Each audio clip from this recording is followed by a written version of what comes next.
Okay. We're going live. All right. We're going live. Going live. We're going to be nice. We're live. No more F-bombs. All right, over there. We have to pretend we like each other. Miss Bangs. Ah, stop it. Wait. Rain, don't drop the C-bomb.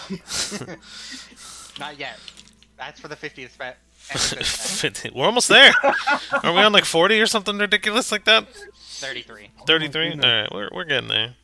And they still haven't only been a taken us year. off. That's interesting. Alright. So we're started. We should be live. Hello. Not here yet. Everybody that has not arrived yet because it's only a minute in. Drugs. Bob. Oh, we have 3 people. What? We have 3 people. What? 3 people. Wowzers. What? I think that's basically it. But hey, Where- everyone. Hello. Hello. Glad to see you mean again. Yay. Gotta get on with the niceness out. Take it off. But okay. But hi everyone. Welcome back to our demise. Spoilers, God. Oh dear. So, what happened last session? Yeah, sure. Where's our hyper recap? Trauma. Trauma's what happened! A stupid dang Okay. room. How is that different from any other episode? This time there was more trauma to me than you. Yeah. But What? in any case, so where did we start? Hold on. We were in the dungeon. Yeah. Where did we, like, where was it just when we opened the door? Dungeon. Yeah. It was like, yeah, it was the very beginning of the dungeon. I don't remember the first room. Shit.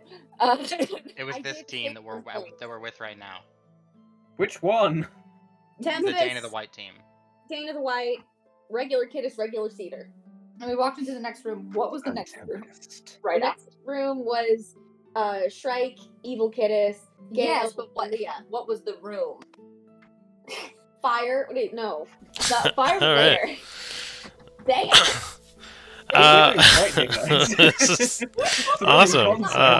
No, I get it though, because I planned this to be extremely confusing. Right, Kittis didn't participate, and Harry had this really cool monologue about the tragedy of a healer. It was really sad. Yeah, so we went to the next room, and so then we were introduced to Leah for the first time, and Gale, and they had this whole reunion thing, and Kittis and Cedar was like looking at No. them like, huh? No, not Kittis and Cedar. Oh, Kittis and Shrike. Sorry. Kittis and like looking at each other like, what the heck is this? And proceeded to insult each other the entire time. And Kittis called Yes, Shrike a bitch multiple times. So did Leah. Is our sound working? Gale didn't. Yeah. And then we Should be. proceeded to pick on Gale. And then Leah did not like us picking on Gale. Because Butterfly Boy apparently is fragile. Soy boy. I'm so mean to your character. I'm so sorry. I'll be nicer to your character once we're out of this dungeon. Not just my character, Charisse. Not just my character. I'm totally nice to you. What are you talking about? I'm the nicest person. I get cyberbullied off stream, guys. Send help. Send help, please. This is no longer a joke. I am genuinely in pain every time I open up my messages. Okay, I do not text you all that much. Not anymore. But anyway, so there was these like masks that were like the theater mask things, and the tragedy one's like, tell me a sad story, and we were like, no, that requires vulnerability, my dude. We just met you. And so then we gave like somewhat sad stories, and the mask is just like, you guys are so dumb. I hate you. And like a sad emo girl. And then so then Gail gave this really cute story. Well, really cute, I say. Really sad story. Cute. It was like really sad about the inevitability of death. As I said, cute. And how I'm prolonging my friend's pain. Yeah, basically friends being in pain and the absolute futility of being a cleric because one day all your friends will die. And apparently that was enough for the mask. The mask was like, yeah, you made me sad enough. And I cannot hear you, Doku. And I don't know if you're talking to us. Nope, I'm letting you guys do your thing. Okay, so then we went to the next room. And the next room was the room where we got separated, right? Yeah. Oh, the needle. Does everyone want to say what happened, what Needle their levers. choices for each of the rooms were? Because we walked into the room and it said, by the way, if you proceed to think of the thing you scared most and pull the lever, it'll be easy. And does everyone know to say on what they did? Cedar followed the instructions and pulled the lever and had a hallucination of Kittis at her grave, all sad that her mama bird was dead. Leah also followed the instructions and had a hallucination of her just taking her warhammer and mutilating magic items. Gale did follow the instructions, but first of all, actually rolled really well on investigations and realised that inside these levers there's something kind of living in there. But eventually followed through and pulled the lever and saw a vision of the owlin that he tried to save back in the city, but didn't save completely, and he was all bleeding and gross and shit. So yeah.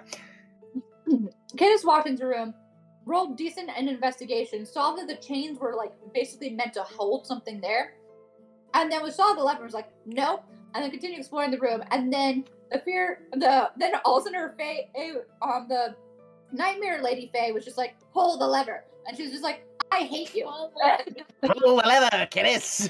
And so then eventually she's just like, fine, but proceeded to not think of anything that actually scared her when she pulled the lever, and spent a couple days in fear, and then passed out, and then watched a vision of Haku shooting Philo, and then Haku getting dragged off by grandfather. Philo coming back, and the nightmare lady being like, you failed me, and stole Philo away from her. And then she woke up, and she was just like, I hate this room. Used a geomancy spell and completely destroyed the room. And fell, and took fall damage, and woke up with next to Cedar, who just woken up from her nightmare thing. And then she was like, and so then Kittis tried to proceed to destroy that room as well. And had a panic attack. And then Cedar calmed her down. It's like, let's just leave this room. How about we go through the open door that I opened? And Kittis eventually saw the futility of destroying every single one of these rooms. And so then they walked through, and then we're back to Strike, Kittis, Gale, and Leah. No, other team. Other team? Other team, because then Tempest. Oh, then Tempest. No, wait. Sorry. Yeah, Tempest. Then Tempest. Oh, yeah. And now deal we're with you.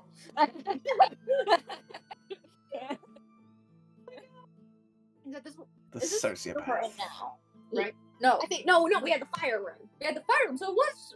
You're right, I'm sorry. I was right. I'm sorry. Getting me off. Sorry. So, next was the Strike, Kittis, then Gale and Leia.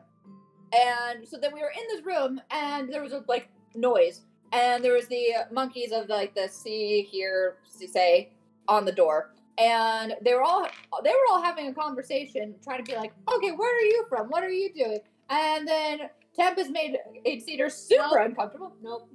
Other room. Other not team. the same soon. We're getting to that. Using having multiple teams. You just yelled at me for saying that. So be on the right team after yelling at me. Yeah, I know. So, but anyway. It's great being a continent we away. discovered that we had to make the room quiet. So Kittis proceeded to stop the magic broom from sweeping. Was it Leia that fixed the pipe? Leia. I keep wanting to call her that, and I don't. Somebody has to save our skins. That's pretty much what your character. Are you a little fat for a stormtrooper? I know. Isn't there a brother somewhere you should be kissing? Oh no! That joke works on so many levels, and the more you think about it. Sorry, we're not from Alabama. We don't deal with that stuff. So then there was basically a bunch of souls crying, and that was the last thing we had to try to stop from making noise. So we were like, Cedar, Strike, go be maternal. Stop that. It did not stop the crying. It did not do anything. It did not succeed. So then Kittis kicked over the fire and burnt the souls, and then proceeded to set the entire room on fire via broom and Strike's arm. So we just kind of. And eventually, piece of that off. Eventually, we did manage to get rid of all the screaming souls. But then now the entire room was on fire, and for some reason, I couldn't teleport.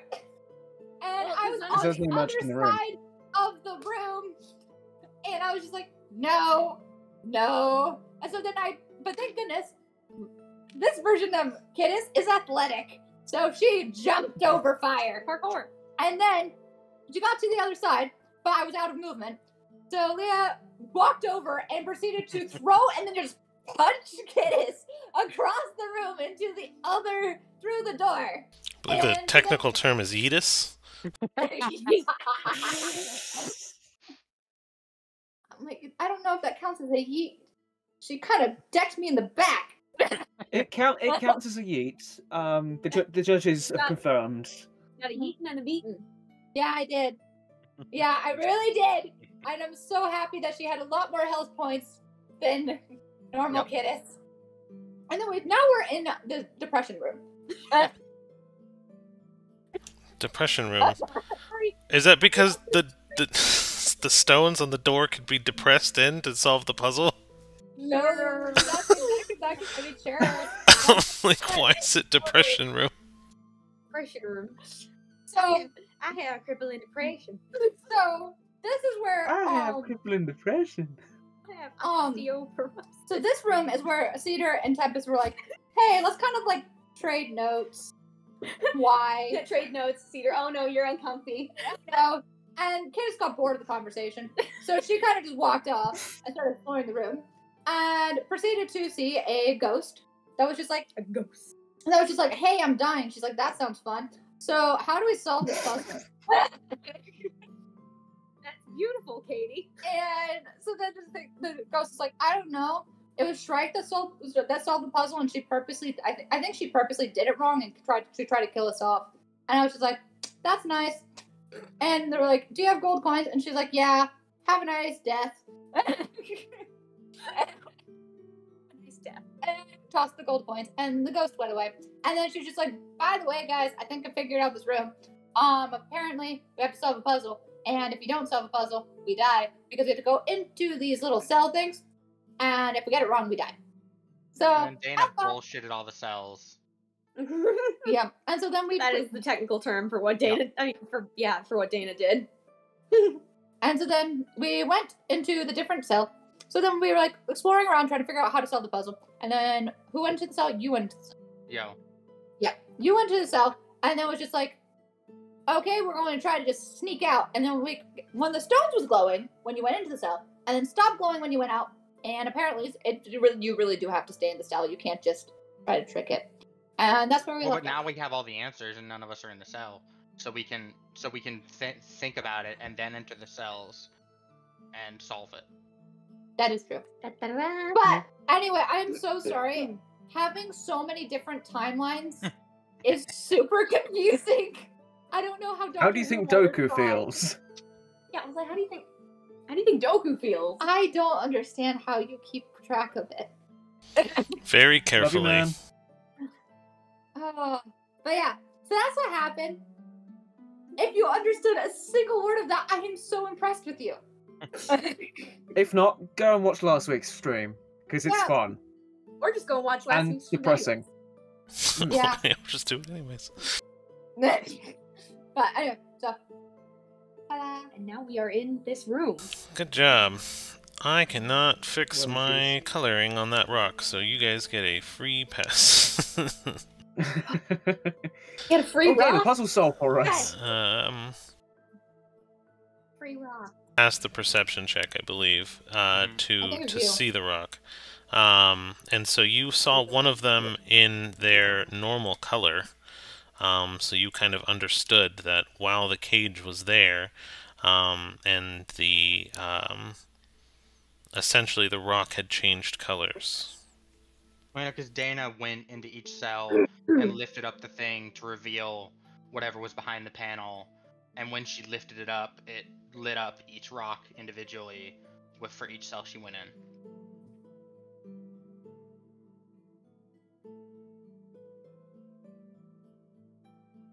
Cool. Yes, Okay. so that Where is do we go exactly from right. So, you understand that right now, all four rocks they have alternate colors that they can be. Dana went into each cell. The top one had an O, the bottom one had a P, or the middle one, next one up had a P, the next one down has an E, the last one had an N. So you're under the impression that you have to potentially, because the stones will depress, you guys also confirmed that you have to push the stones in the right order. Why was my first thought peon? Oh, open. No, it's open, you heathen. It's either open or no. I get the feeling it's open. Denala, you're a peon.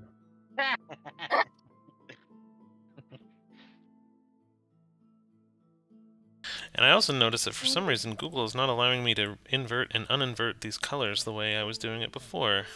Oh, that's so sad. So that was fun. Now I gotta figure out a way to do that so we can actually do this.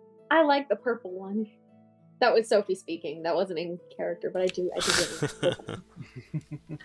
I want it. Give me the rock.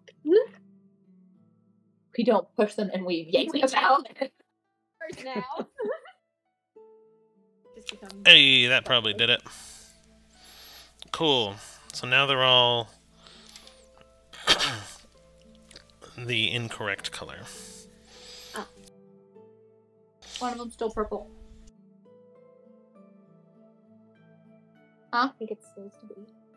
It's supposed to be purple? Well, I mean, I feel like you would have changed it back. No. No. So, okay. So we just have to type in open. True, but I don't know. This seems almost too easy. When has anything been easy in our...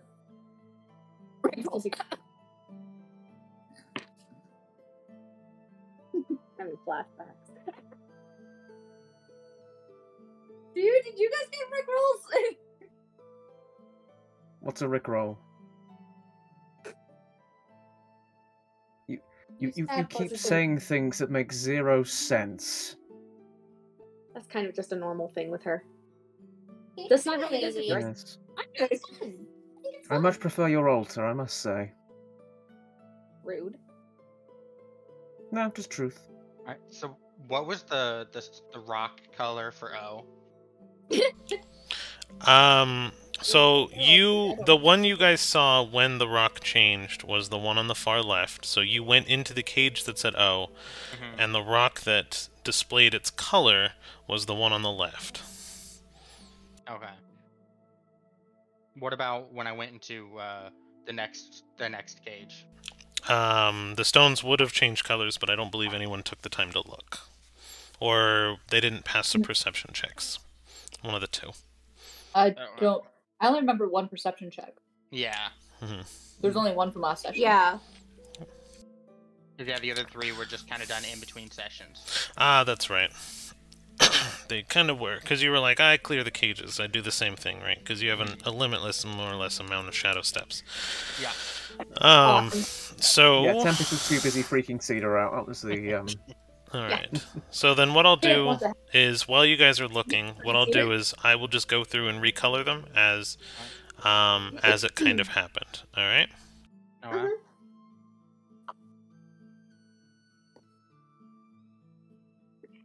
My spaghetti's not cold. So, that one's kind of how that started.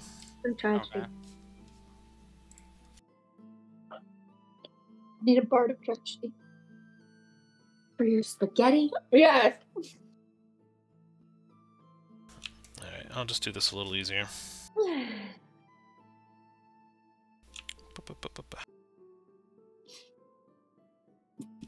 One screen. So if you guys are enjoying this stream right now, want to see more, check out some of our previous streams. And follow us on the Instagram. Yes, I said the, because I am a young person and I know technology. He's British. Cut him some slack. Why are we not pasting? What are we doing? Thanks, American. Sorry, I should say rebel. Alright, why are we not doing this now? Because are we stuck on format? Ah, technology. Our favorite. See, I'm not the only one. Alright, You're so I'm just the most likely. just gonna have to move Discord over. I'm gonna have to snip each one of these pictures by hand. Let's go. So Should we RP while this is going on? probably. Let's see. That's That's our alright. job here. I It's our got you only guys. option. Anyway.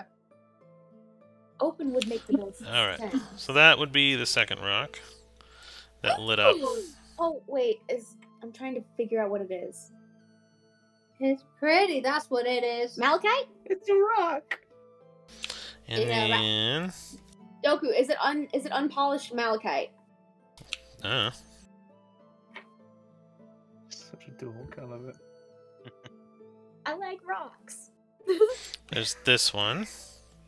I'm So just that thinking one- scene from SpongeBob. You can tell the Is that purple one. That's a peridot. Peridot. I think that's peridot. It's not just a And boulder. then- It's a It's a rock! rock. The pretty rocks. I do think that one. They is are peridot. pretty rocks. And then there's that one. Which is now distorted, so ignore that. Ooh. Ooh, okay. So those are the rocks, and as you entered each cell, it flashed color, changed to what you would presume, because the trap was triggered, its original form, and changed back.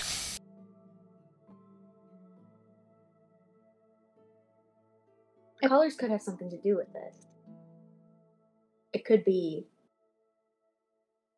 Could it be rainbow order? It's so cute that you think, I know. I'm trying to bounce ideas off of people and collaboratively think this through. Plus, right now you're the only other person in the room with their head screwed on right. That's... Oh, you guys are screwed. Respond to that one? Yeah. No, It's Cedar, really Cedar knows offensive. I the think you irony. realise that. What? I said that's quite rude. I think you know that. Maybe I do. Says the man who says that he likes my altar better. It's just the facts. If you're offended by that, then fair be it. But you mentioned colours, Regine. Yes, I'm wondering if Care to elaborate? potentially the order of the colors could factor in somehow. Because normally with these sorts of things, if it's noticeable, it's important. So the fact that they're all glowing different colors when pressed could indicate that. It might help us know whether it's open or nope. I missed the Rubik's Cube puzzle. Oh, whoops, I dropped it. Doku, would you be so kind as to remind us of the colors again? Or just have them so that we can see them? It was brown, like a lighter lime green, then like a mossy green, then black. In that order. Someone figured it out. Sure. Give me a second. It's not malachite. Thank you. Whoever's helping me identify these rocks, thank you. So we had that one. So that pink one went to kind of a green. Okay. Okay. And...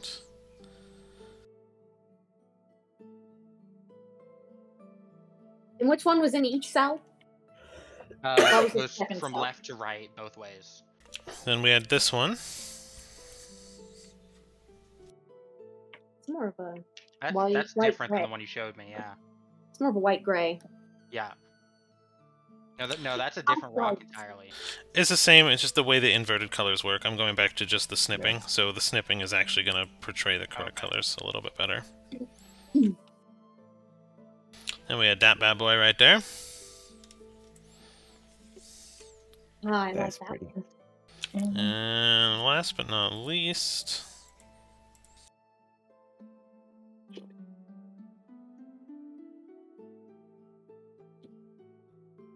Little cut off, but that's our bad boy right there. I can also see it. Where it's There. Hmm. I got it. Okay. And then it had and then it had letters with it too. OPEN. I still think it's just open. Well, so Dana's gonna walk up from her last shadow step and say, well, as one of the two, what'd you say, members with their heads not screwed on correctly, I think we start with the rightmost cell, is if I'm not mistaken, that's Onyx, which starts with O. Okay. I don't Meaning know. it would most likely be Nope. Nope. Okay, so we have Onyx, we have Peridot, Emerald, and the last one, I don't know the last one, in all honesty. Mm.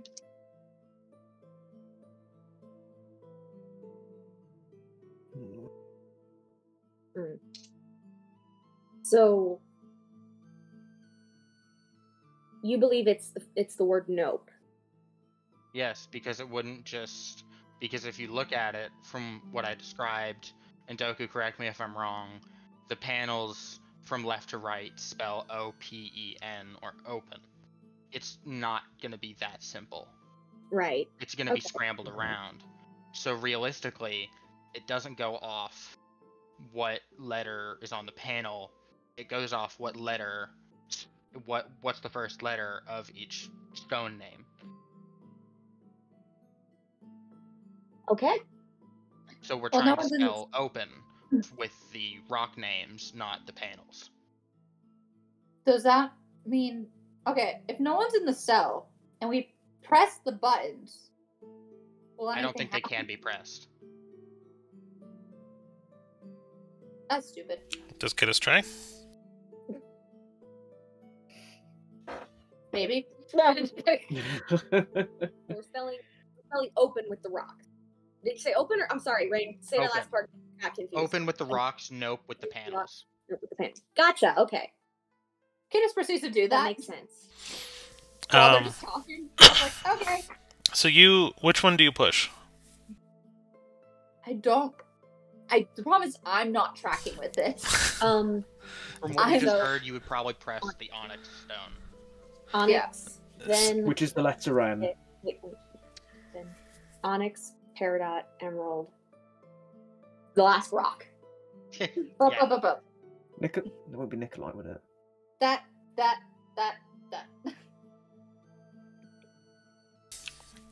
So Did you die? as you go to kind of push Ah, no. as you go to push the stones down, they only engage about halfway.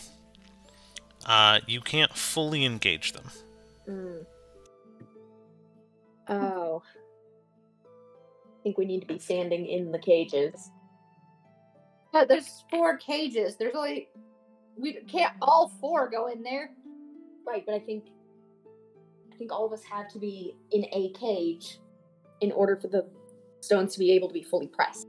But then I think what she's Who's saying is gonna if we're all press 4 in them? the cages, who's pressing the stones?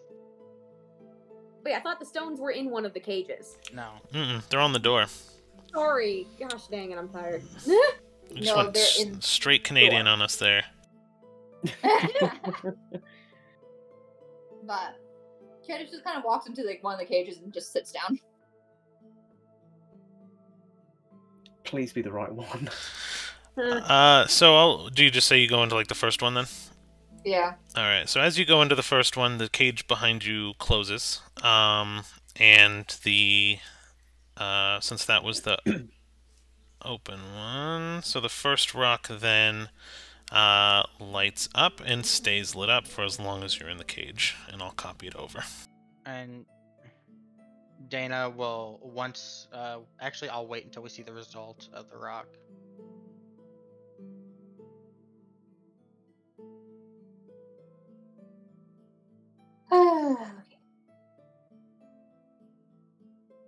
Just then, Denala will go into the bottommost cell. Okay. Same thing happens. As long as you remain in the cell, the rock remains lit up. Too many tabs.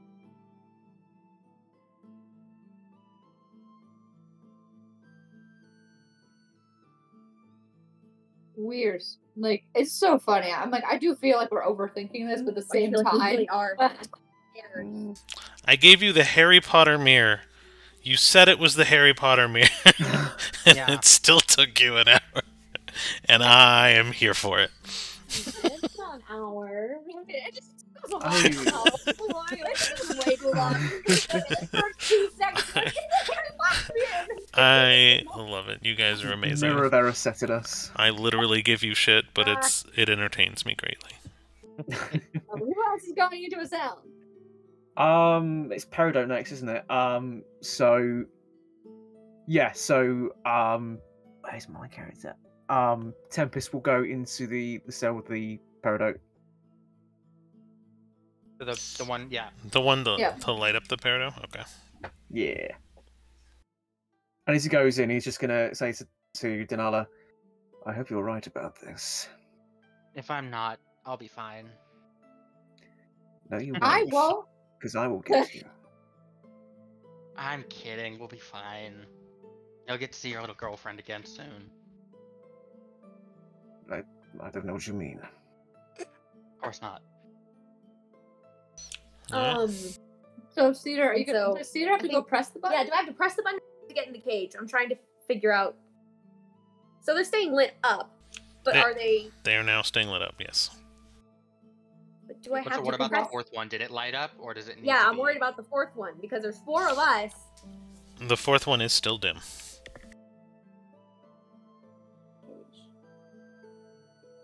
Or, well, inverted color, I should say. I think I have to walk in the cage. Yeah.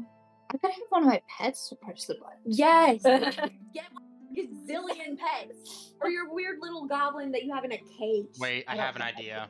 You know what? Actually, not him. Anyone but him. I Oh, have what? an idea. What's the idea? So Denala will blink out of her cage. And she'll go and try to open up Tempest's cage. Are you just trying to blind open it? Yeah, just It trying is. to open It is. It seems to be magically engaged. it. Okay. Because I literally could just have Agatha push the button. No. Oh no, okay. No. Never mind, I do take it back. I think she would. Yeah. So, I wish Philo were here. He would do it in a heartbeat. Philo's a miss- helpful little fella. I miss you. I'm just having so much trouble because I want to say something. Okay. You could try going pressing the buttons and see if it works. It's true. I really hope you don't nope us out. Nope. I feel like I need to go in the cage. So, Okay. but I like your idea with the pets. Did Kidda say this out loud or? No, it's me Well- thinking. okay. So I have. And Doka's like looking at us like we're so dumb. No, I'm laughing because I'm like I don't want to say it because I'm the DM and I don't want to give anything away.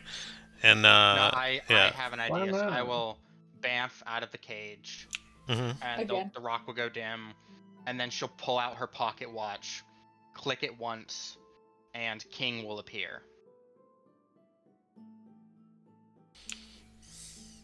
All right.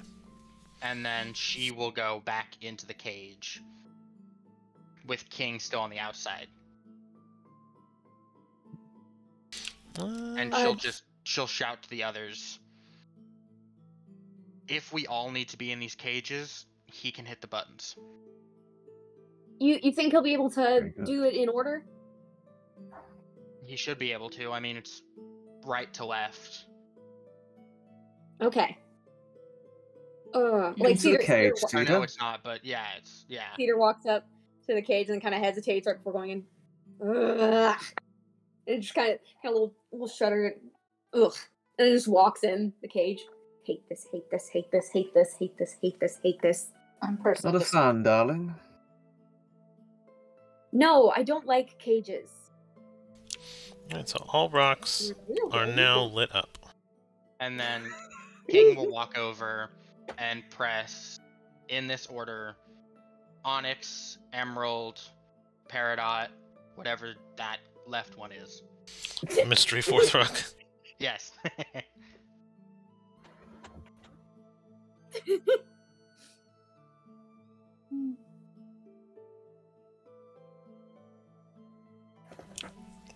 Smoke begins to fill each jail cell. No, I'm kidding. Oh God! I knew it. So first off, Unending breath. first off, I will say that the person who knew the puzzle also commented that one of y'all had a sentient dragon. We did. Yeah. Oh yeah. I had the mom dragon in my bag this whole time. Your Oh, bag. no. I forget she's in there. She's your mother. It's your mom. It's a dragon the size of a cat. How am I supposed to remember? Like, mom making a bag. You're like, it's the one item I asked for. My horse is a pocket watch, and I remember the horse. All my pets. It's like, Why do you It's think I have nothing? it's like real parents, out of sight, out of mind. All right. So, the king will push each button. The onyx, the peridot, the emerald, and the nephiline, Thank you.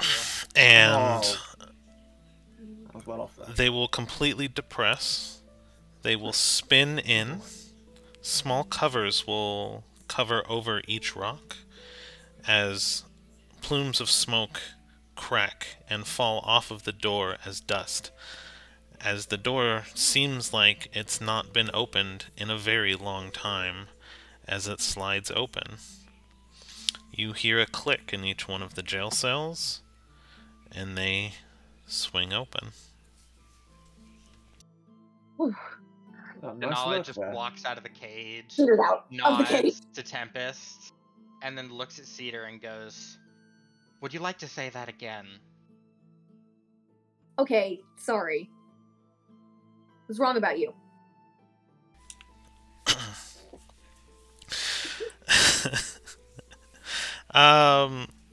Roll an insight check, all of you, as a group. Alright. I'm gonna use my Okay. new Enola dice. I'm gonna use my Ukatela dice. Oh, Insight, yeah. now dice betrayed me. Or was it perception? Or no, insight. Insight.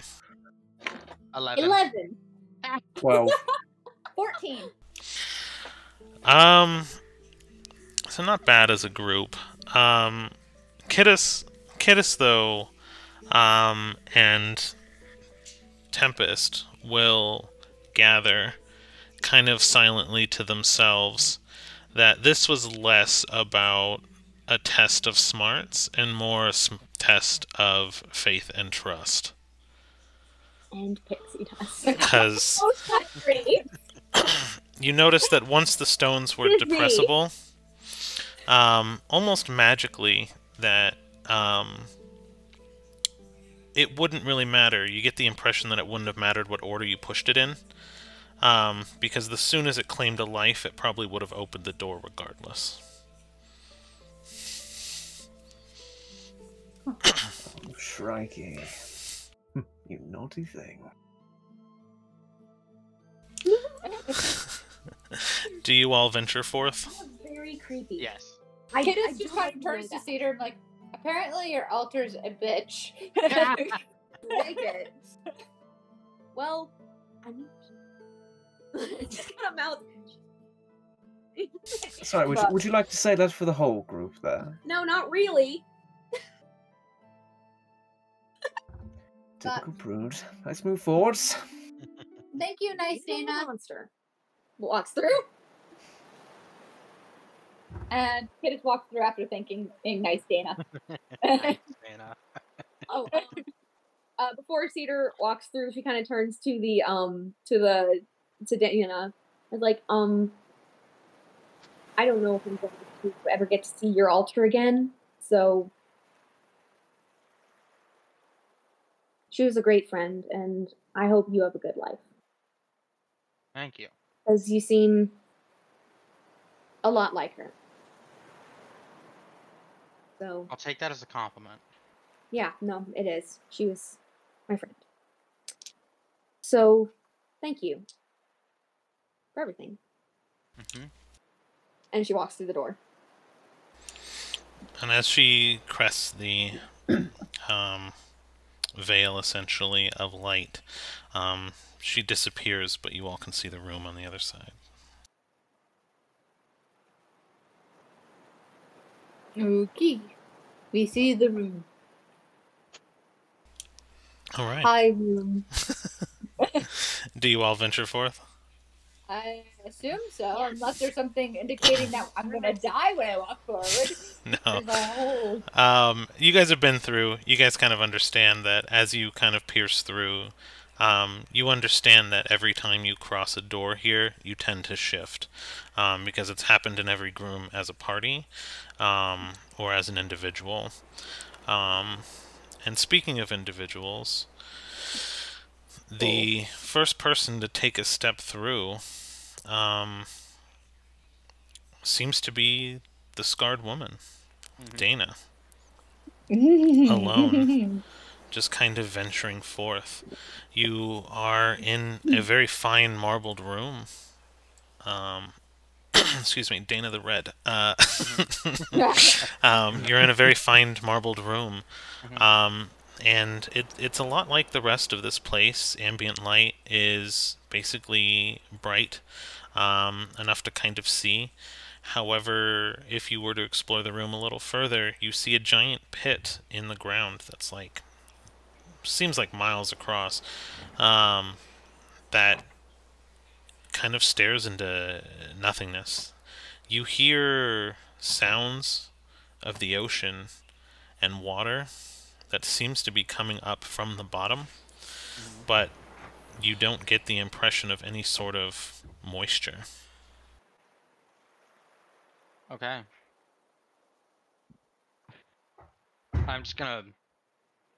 I'm gonna look around the rest of the room, kind of see if there's a way that I can get across this pit,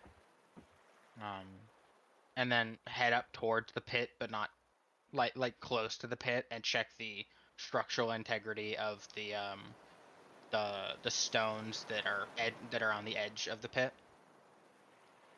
Okay. Yeah, just go and roll your investigator. Okay. 22. I don't know about you, but I'm feeling like that was a pretty good roll. So, what Yeah. you see... I hope the fuck you do. What you see and kind of feel is that you have nothing in your brain. At least that's what people say. Okay, why are we talking about me now? We should be talking about the campaign. I know. You can see Cedar getting red with anger right now. Resignation. So, alright, so we're continuing on. Sorry.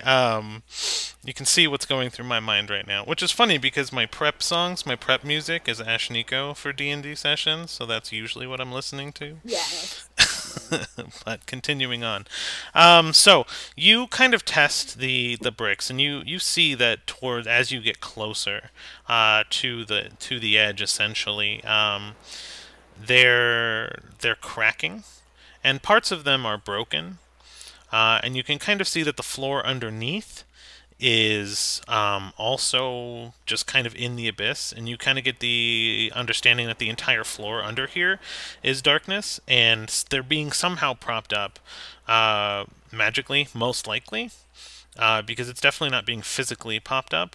You get the impression that as long as you're not screwing around on them and they don't crack more, you should be fine, as they are holding. There is that one downed pillar that you see. For the most part, it's 10, 15, 20, 25 to 30 foot across in different areas. And the room is slowly cracking more and more, but not at an alarming rate. Okay.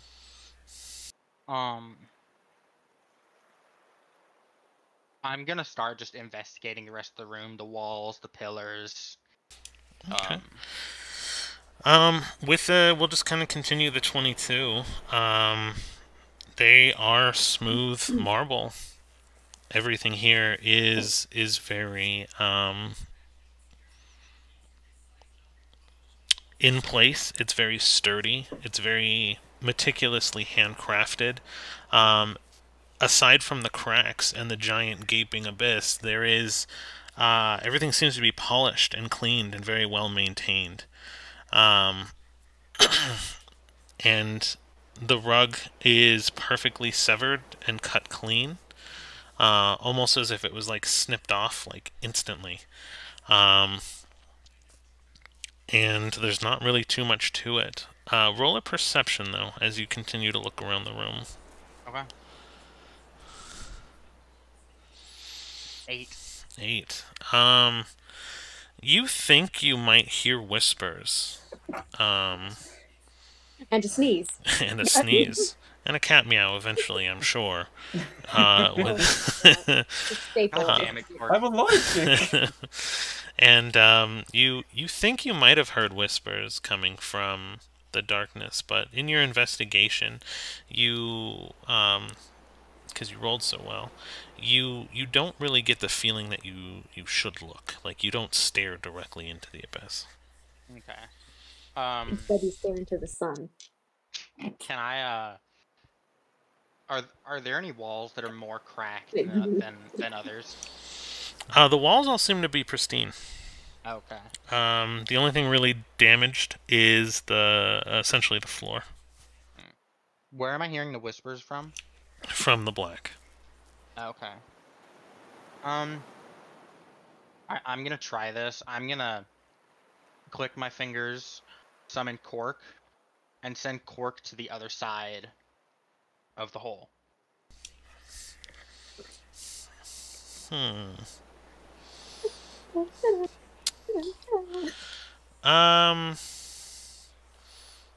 Have Cork roll Okay. a wisdom saving throw. Okay. Let me. Where are your save? Okay. Nothing special. So that's a nat 1. No. No. Oh boy. Cork dies. No. Fuck you. So you get a sense of dread from Cork as they look directly back at you across the room, and you're seeing Cork look at you through their eyes at you, and you're looking at them, and it almost falls then into like a mirrored infinity cycle of you two looking at each other as the feeling of dread washes over Quirk.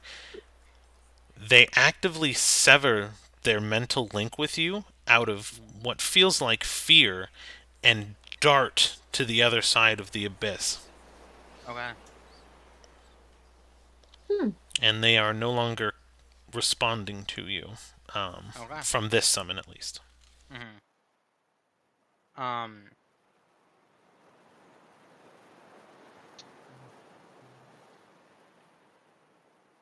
Ooh, this I'm gonna try. I am going to sit down, open up my spell book, and start ritually casting Earth Shatter to create a bridge across. So you're going to try to just form ocean, and you're just going to try to form stone and stuff to create a bridge over the course of like 10-20 minutes? Yep.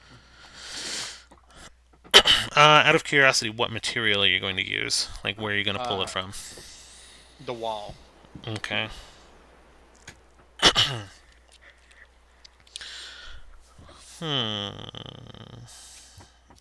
an interesting thought. Okay. So you begin to pull like these marble tile panels essentially from the wall, and you kind of reshape them into this weird unpolished bridge over the course of about 20 minutes. And as you do that, the walls don't become a an abyss, like just a darkness. They actually become fractured glass light as the essentially dimension around you begins to kind of crack and shift, and you actually start to feel the rumble as the cracks, kind of like a drop on ice, begin to then almost crystalline shatter the world around you, Mm-hmm. and it begins to fall apart. Oh, well then, with whatever I have of the bridge made, I'm gonna try to effectively leap from one bit to the other to get across the gap. Okay, so you're just gonna bolt and jump. Yep. Well, Um, not jump from one end to the other. Jump leaping off of the bits and pieces of the bridge that are already made. okay, roll a dex for me. Check or save, Um, or like acrobatics. yeah, so that would be a check, acrobatics check. Okay. 23. Okay. Perfect. So you begin to kind of skip and jump across, and you not only that, but you're also dodging what instinctively are kind of the fractures to reality that you're seeing. And in the course of time that you kind of run and jump, and you're just going quick because you're like, oh crap, things are not happening the way they should. You do kind of catch a glimpse of the abyss. So do roll a wisdom Oh yeah. as you are Definitely jumping helpful. across. And this will be a 21. save. Okay. You kind of get this image of these hands trying to reach into your mind, and you hear the screams of what sounds like victims that you've killed, and you get a small feeling of remorse and regret, but you make it across unscathed both physically and mentally as the world around you begins to then crumble in and crumble in and crumble in, and you make it to the door on the opposite side of the room. In the final moments, as things begin to kind of crumble, and it's a wooden door that seems unlocked. Roll an insight check. Okay. Ooh, that's not terrible. 17. So as you are in a pretty good place of emotional fitness, you kind of look back much. at, I know, right? Surprisingly, with this party, you're the only one, it seems. But you, For now. for now. That's really good. And it's funny too because Dana's also now died. The last thing that she remembers is death and then being here. Lucky.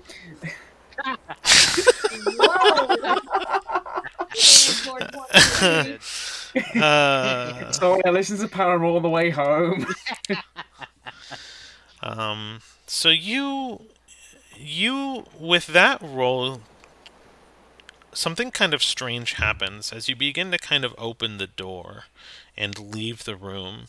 You see the threshold of light that cracks between the door frame, and you recognize it as the same cracks of light that essentially are forming as the world behind you breaks away. And you realize that, or at least you feel, that it's a forking path. Either you can fall into the dimension that's falling apart, or you can continue on and go normally. So with that insight roll, because you see they are the same and not a threat, you have a choice. For John, or go into a place you don't recognize.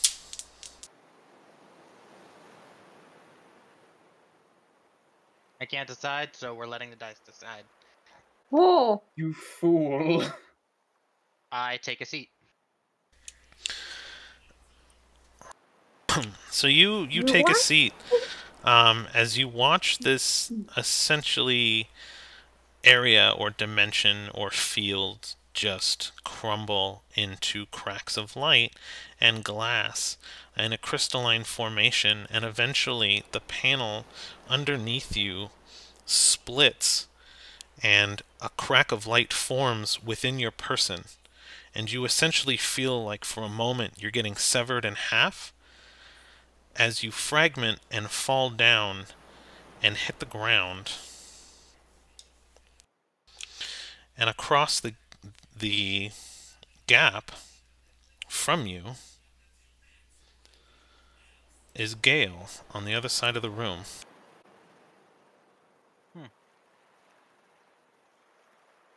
Oh, where's Gale? Where's normal Gale? Oh wait, hold on. Where's Where's normal the- there we go. Nice, there it is. Where's the soy boy? Soy boy. Soy boy. As I can't condense this down, so we're just gonna. You're probably gonna be standing. Yeah, you'll stand on the other side of the abyss, so you're in frame here. So you kind of hit the ground face first with a thump, and as you kind of lean your head up, you make eye contact with Gale, and Gale makes eye contact with you. And Gale, you see for the first time what looks to be like Dana, that doesn't have a hole through her belly from where she was just murdered the last time you saw her. Is that you, Dana? I think.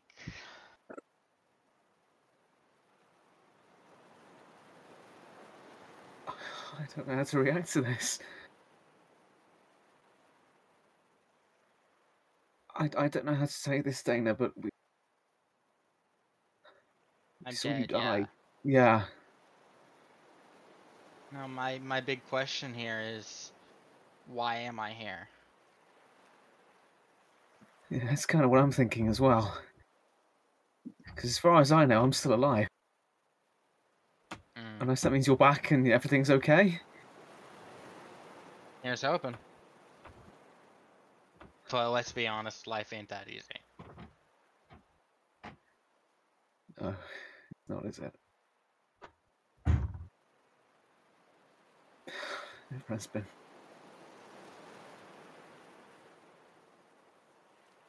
I miss you already. I know, buddy. But you'll be fine. I did something to ensure the party's safety in my last moments that hopefully it'll make itself known sometime soon. Okay, you know I don't like it when you're cryptic. That's why it's fun. So. If I wasn't an asshole, would it really be me? Yeah.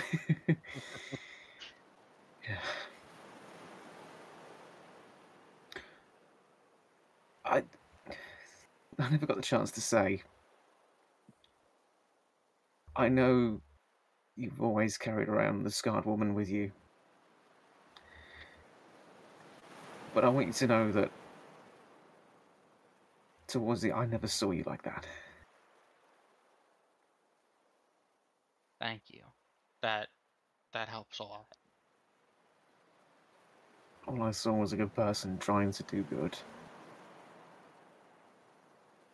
Well, I'm And hoping while I did. Yeah. And while I did wobble a little bit in my faith, I never stopped.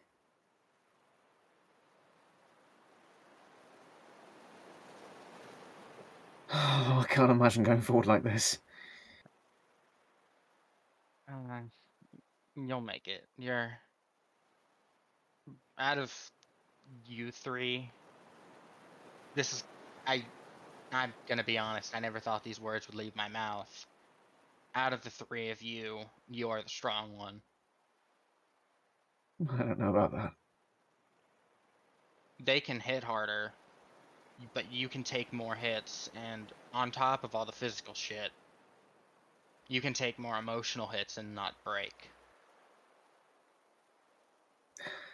See, that's the thing, Dana. I do break a little bit inside. Everyone does. I've just learned to keep it more hidden than others, I guess. Yeah, but do you want to know the difference between you and the others?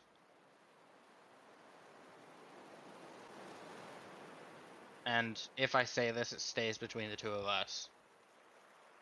Of course.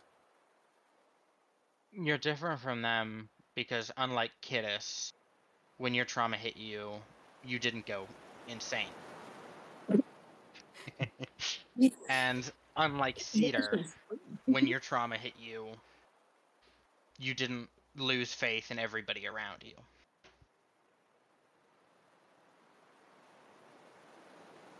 No. You still trust people. You still believe in people. And you still hold your morals. That's more than any of the three of us can say.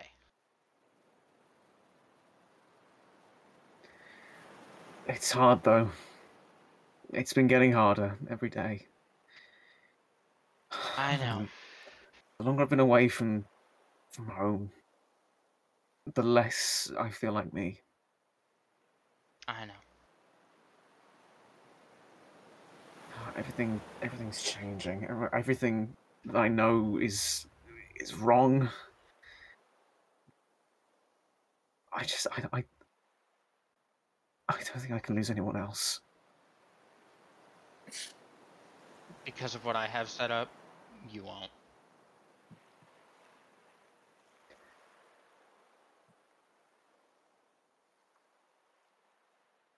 And with that, she's gonna take her necklace, summon King, throw her bag onto King, send King across the pit, and right as King reaches the other side, he's gonna disappear, and he's gonna like come back into the necklace, and the backpack will hit the ground on the other side.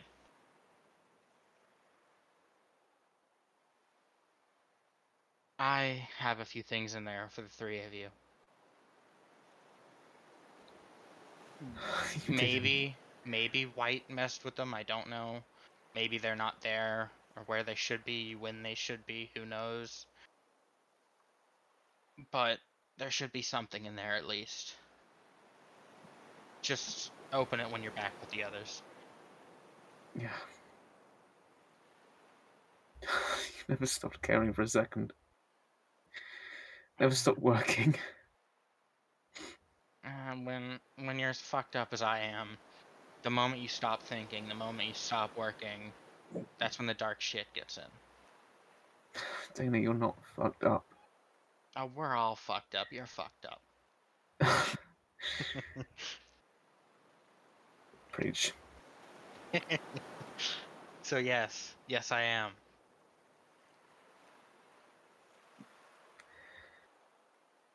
Well, I don't know if we're going to see each other again. I really don't know how this all works. It's more Kiddis' area of expertise. But if this is the last time...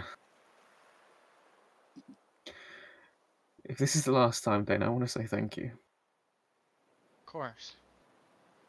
Not just for protecting us and for helping me. You've taught me a lot. Some of it good, some of it bad, but... Well, hopefully I taught you how to build a fire. She chuckles.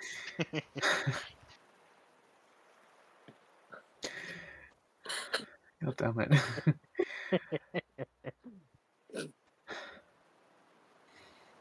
Screw the both of you, by the way. Yes, I got Sophie to cry. Ah! You almost got me to cry as well. I've actually got a tear in my eye. Oh, today is a good day. Screw you.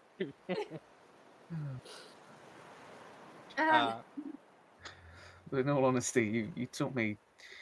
Well, you've all taught me, but you taught me that you can have a second chance and do wonders with it. You taught me that the past doesn't strictly define who you are, and that moving forwards, doing better always, that's the way to go. I don't know about that entirely, but for the most part, I agree. I mean, you should never let the past define you unless you want it to. But where I disagree is you don't always have to be better. No one is always better. You have your low moments where you're gonna do something that's gonna make you look like the world's biggest piece of shit. Just like I had a little bit ago. Yeah. So it's not about being better constantly.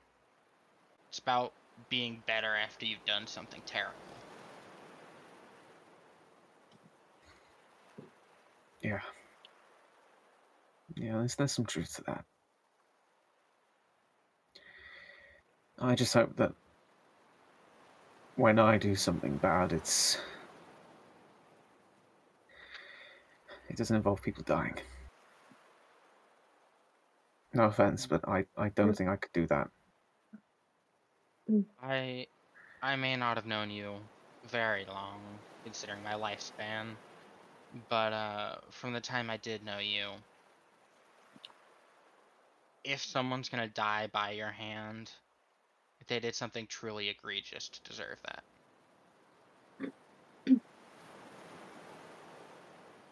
Yeah.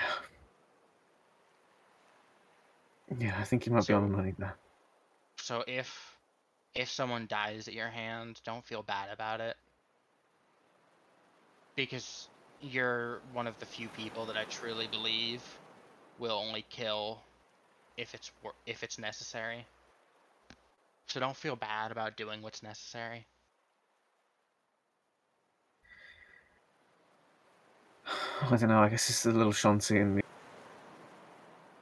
Look, I'll put it this way. I killed for about 30 plus years for no reason whatsoever. That I get to feel bad about.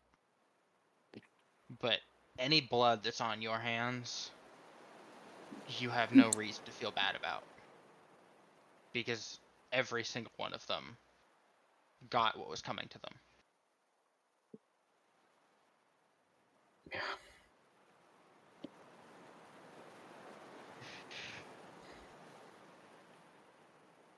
I guess I'll always feel bad no matter what.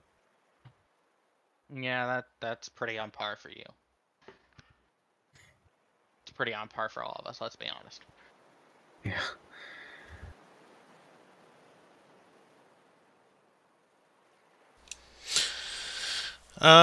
Gale, roll a perception check. Oh no. Perception, okay, +3. 18. So as you guys are talking, you hear the same type of like waves and water coming from the abyss. But you also are a little bit now intrigued because to break up the monotony and the repetitiveness of the waves on loop, you hear what sounds like the flapping of bird wings. Hey, do you hear that? I do. Actually, you will not hear that. Okay. Come You again? don't hear anything from the abyss. It's actually silent for you this time. It's like wings. And Dana's just gonna look down and go, I don't know, it's kind of peaceful this time. There's something beyond it, though. Is that a beach as well? It was. Now it's nothing. Huh. But hey, you know, like you said earlier, I'm an asshole. But I want to give you something to remember me by. Right. And she pulls out the longbow, pricks her finger, shoots you in the left shoulder.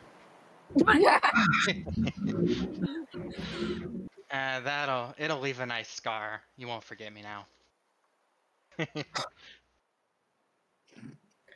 I got scarred by a scarred woman and lives this out. It's 2 damage. For you.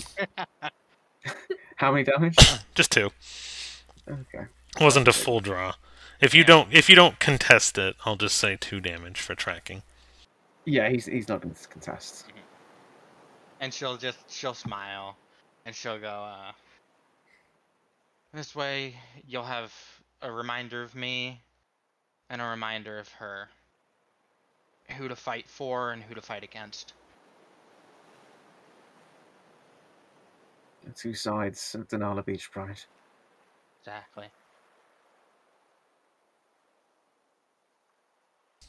Oh, God, I wish the others were here to see you. Yeah, maybe it's better they're not. Might be a little bit pissed at me. I don't know. I think they'd like to say some words to you, regardless. Yeah, but they'd still be pissed. I mean, they were... So in that final fight, they were offered to fight with me. I said no. And I told them if they fought with me, I would not fight with them. Why did you turn them down? Because I'm not going to let them die on my behalf. Because I knew what I signed up for. And if I die, I don't mind being stuck wherever I'm going to be stuck. But if they die, they're stuck there too. Now they're not. Now if they die, they go where they should. Well, Sure. it's pretty apt. Your last act saving people. I had to save someone. I have like... Yeah, maybe don't count. couple thousand more deaths to make up for. Yeah, maybe don't keep track of that anymore.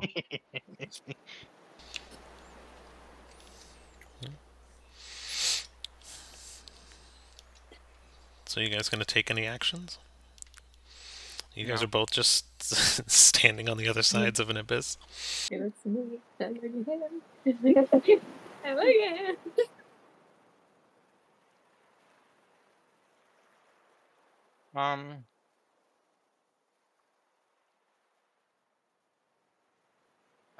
Shit. Do I do it or do I not do it? That's the question of the hour. Do it. Okay. I don't know what it is, but do it. So Dana's gonna look down towards the abyss and then back up at Gale and go, you remember what I told you on the Isle of Voices, right? Yeah. Live your life. Find love, do something, be happy. Don't become me. Don't become her. It's not fun. It's not worth it. And as those last words leave her mouth, she steps into the pit.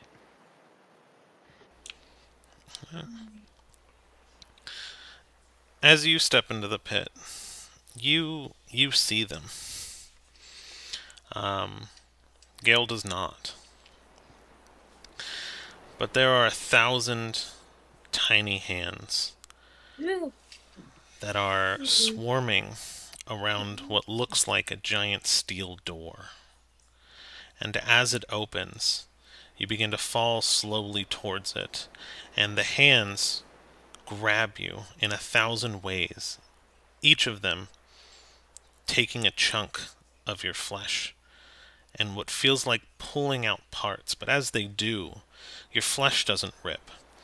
But 1,000 different pieces of 1,000 different versions of yourself are being slowly ripped apart, as in every timeline seems to follow the same drop towards the abyss.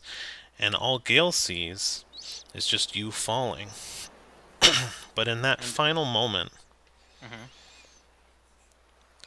1,000 shining purple swords sever the arms in a whirlwind spin,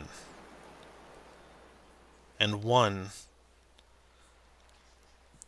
lands right through your chest, Mm-hmm. almost knocking out the sword that's been sticking out of your back as you hear the arena cheers. And when you come to, you're in a different room, staring at purple in pure silence. And Gale is standing there alone, watching his friend fall into an abyss and disappear. Yeah. Yeah, I cried live on stream. There we go, everybody. Two for Oh, two. God. 2 for 2. Rain, I fucking hate you. Good. Gale will spend a bit of time crying over the passing of his friend, taking whatever time he can to process what's just happened. And he will mutter a small prayer, hoping that Dana finds some peace wherever she ends up, before picking up the bag that she left for the party. And he will try and find the way forward. Alright. When you kind of come to passively, you look around the room, and you see this room with perfect marble, the dark abyss, that you can kind of hear the ocean sounds and the flaps of wings getting louder. And you kind of look across in the distance, because again, the same ambient light that you've kind of come across this entire dungeon so far, even though you don't fully remember a lot of the other rooms, you see a door just kind of slowly swinging on a hinge, unlocked and semi-open. Okay, he will go through the door. If he's able So, to. you would have to get across the abyss. Ah, okay. Use your wings. Use your wings. Yeah, Gale's gonna fly across. Why? Okay. Cool. Roll a wisdom save with disadvantage. Oh. No. No, why? Wisdom Why? saving. With disadvantage. Okay. Mm-hmm. Sorry. That's gonna be a 6. Oh. Oh. No. Perfect. As you do that, then. Go to therapy. So, Don't kill my character in this session. wisdom was a 6. Oh. Perfect. Roll a deception save What? or check. Oh no. I mean, it's the exact same. It's the exact same either way. Not with so- disadvantage. You can do a straight roll. Good. Yeah, again, it's the exact same. Whether it's a deception or another 6. Oh my god. Oh my god. All right. No. So you begin to fly across, and you then hear the flapping of wings getting louder and louder, and you kind of look down, and No. in your mind's eye, you don't see one bird. You see tens of thousands of birds flying directly towards you at full speed. And they're coming directly for you. And so you are like, they're just birds, it's not that big of a deal. But as 10,000 of them collide into 10,000 different versions of yourself, you actually feel as pieces of your body being kind of forced out into different and you kind of look to your left and you see a version of yourself floating with a bird piercing his heart, and then you look to your right and you see a version of yourself with a bird crawling into his mouth. As No! you're slowly flying across this abyss, another one kind of starts picking at your neck. A version of yourself falls down forward as one just kind of goes into the thigh muscle of your inner thigh and then goes into your leg and begins to flap and try to break out of the inside of your leg. And you're watching all these different versions of yourself. When you see one bird that, from what you can tell, seems to be from your timeline or version of creation, there's one that seems real. And there's only about 5 feet of flight left. And it's just kind of there in front of you. What do you do? 5 feet in front, okay.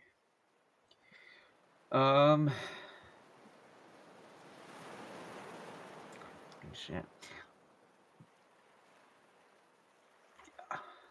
I think I know what this is as a player. And if it's what I think it is, then why? Because I'm an asshole.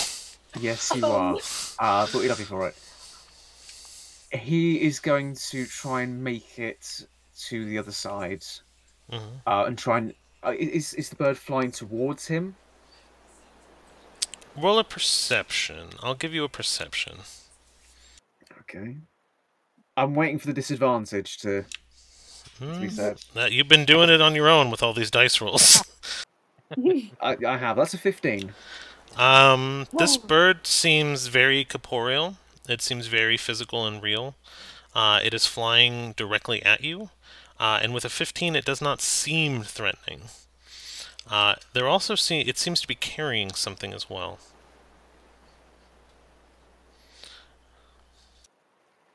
I don't suppose I can see what it is with a 15, can I? It's carrying something. It's in your path. Right. And the option is to grab it or not, or essentially not, or pass it by and just continue without it.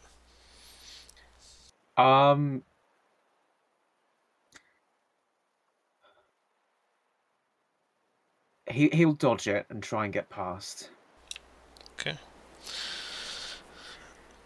So you get to the other side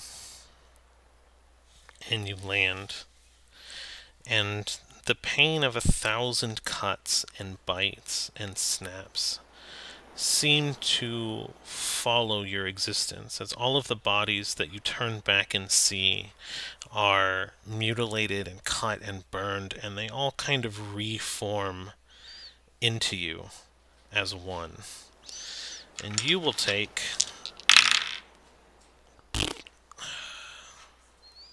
41 damage. Holy. Okay. I'm sorry, I can't. The 2 6s, there's nothing I can do about it. He's still up, it's okay. Yeah. As your breath seems to almost be taken away from you. And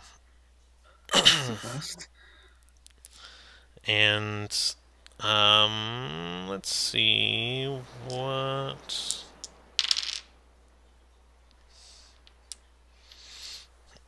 And okay.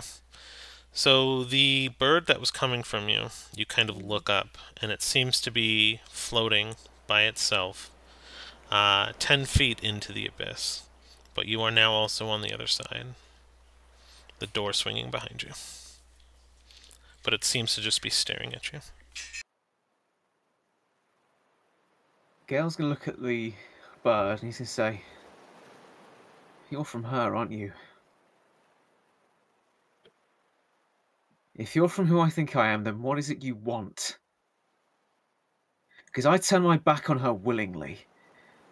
I will have no part in her sick, twisted game. So what is it?"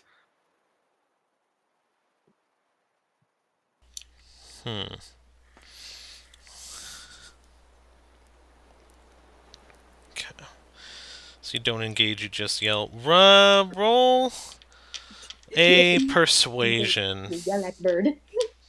Persuasion. Yeah, let's see how charismatic you are.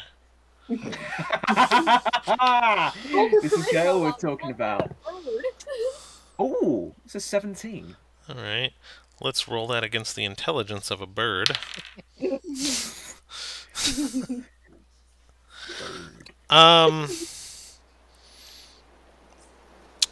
So it lands on the edge of the abyss, on the marble floor, and with its beak, it pulls out the note and places it on the ground and stands on it.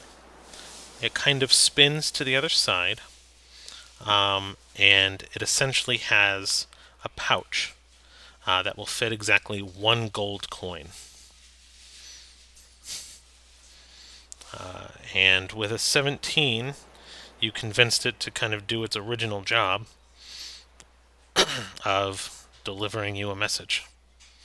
But you get the impression that it's pay for on delivery. Gale will hand over space for just 1 gold piece, you said. Okay. He will hand over the gold piece. The bird will kick the piece of paper over to you and dive back into the abyss. And this time you watch it kind of get ripped into 1,000 pieces, and feathers just kind of pop, and you hear an audible little squeak as the last of its life seems to leave its lungs. Okay. I think I finally caught on to what it is. Yeah, I've got on to what it is. Well, Oh, I know what it is. Gale is gonna pick up the note, and you sick bastard. It's a handwritten note from handwriting that you recognize as Dimrin's. And the note reads a little bit about the spell plague and what had happened with Mai and an escape that was made. And the last line, it reads and explains that your friend Gilcius is dead and has been killed by the spell plague.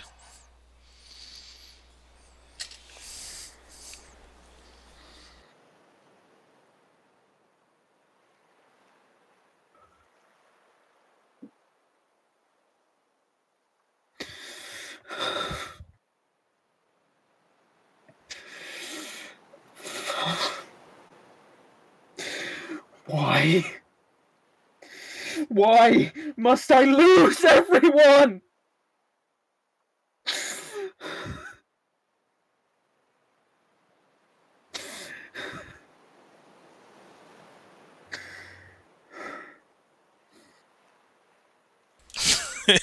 Am I getting the bird right now? Just get a middle finger? Enough of this for now.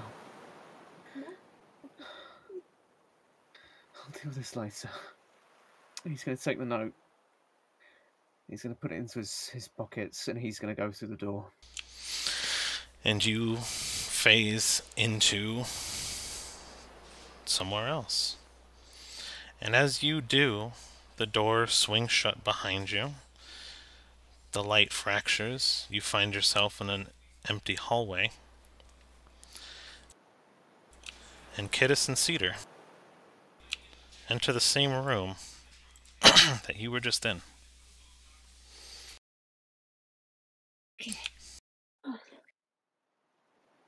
You. Cedar? Yeah. I think I need a minute. Sorry. Now. Ow, that was really good acting, but oh my gosh, man. Oh. Doku, I would like to state for the record, I hate you so much right now. I'm sorry. Oh. This is everything I wanted and I'm more. not making it do this. So that was 100% ad-libbed. So I'm gonna go off script to kind of change the mood a little bit here for you guys, because I know it's kind of tense. Do. I dropped Dana in there to help you get across the fucking abyss, not to like Not to, like, have a sad goodbye and then go, right? Like, this, right? This was just like, that was, I was like, oh, I'll just drop Dana in to help, right? And then Dana's like, nah, dog, we got this sad goodbye. And then I was like, oh, you know what would be perfect? More sadness. And so that bird scene, completely made up on the spot. That is not the scene I had planned for you to fly across the abyss. Well, Doku, I actually have something to say thank you here. Yeah. For delivering that. Let me just unfold it here. But well ad-libbed. That was awesome. That was good. Goku, a bird for birds. Yep. Like, I had to damage it, and then I had to, like, just tear it apart. It was perfect.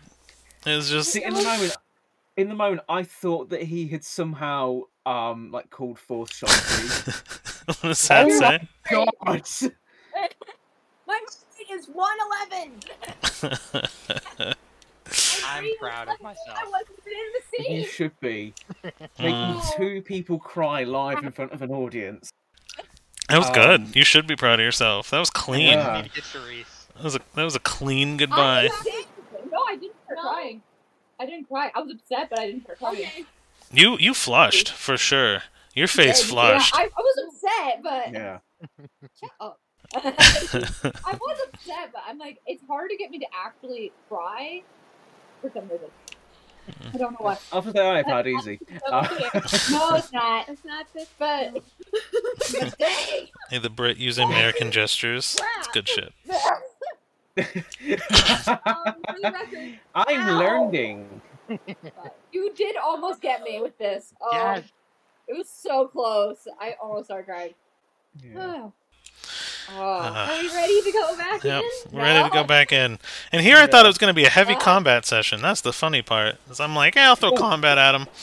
And it's like, Touch no. someone else now. Touch someone else now. Just straight role playing. But anywho, Oh, fuck a doodle doo.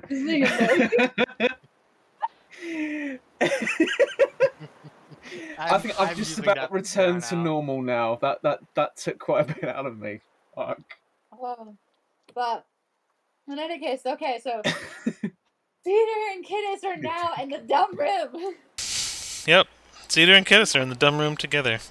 The dumb room. Yeah. Okay. You're you? Yep, Okay, good. we're good. And then Okay. I guess they look across the abyss and see Gale. No, Gail's Gail's gone. Gail I thought walked, Gale was in the. no, Gail walked through it. Nah, I left. Oh, Yep. Gail walked through the door, and you guys walked into the room. oh, nice. Okay. I decided this has been my least favorite dungeon. Yeah. This has been my. This is all this the other sucks. ones were nicer. One had a flourish. Oh, don't make me think of that right now. I don't want to remember the flesh floor right now. Okay, there's an abyss. We creep over through the abyss, I guess. Any checks you want to do? Any rolls you want to do? What are you guys doing? Not dying. You do creep over to the abyss. Roll perceptions then. Oh boy. With owl. Perception. It landed on my phone. 14. 9. 9. So, Kittis definitely hears loud crashing waves from the abyss below, but doesn't necessarily hear anything else. Cedar, let me check my notes. You hear the loud crashing waves as well. However, I don't want to hear birds. lots and lots of birds. I can't. It's like an Alfred Hitchcock movie. Isn't it? Oh, here we go. You actually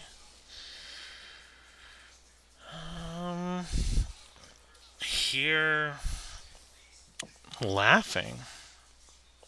Just laughing and what sounds like a big feast and a party.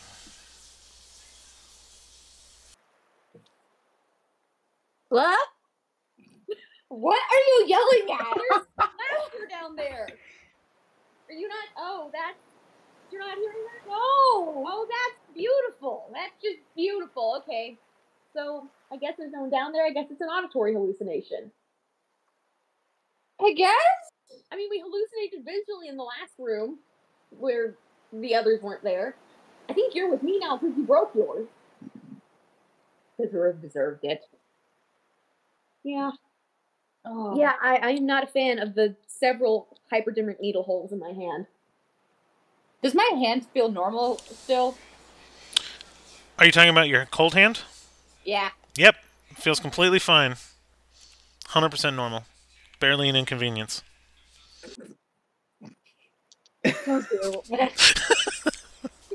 Oh no. Okay, I don't like there's just a giant gap in the floor, so you can teleport over there, probably? How far is it?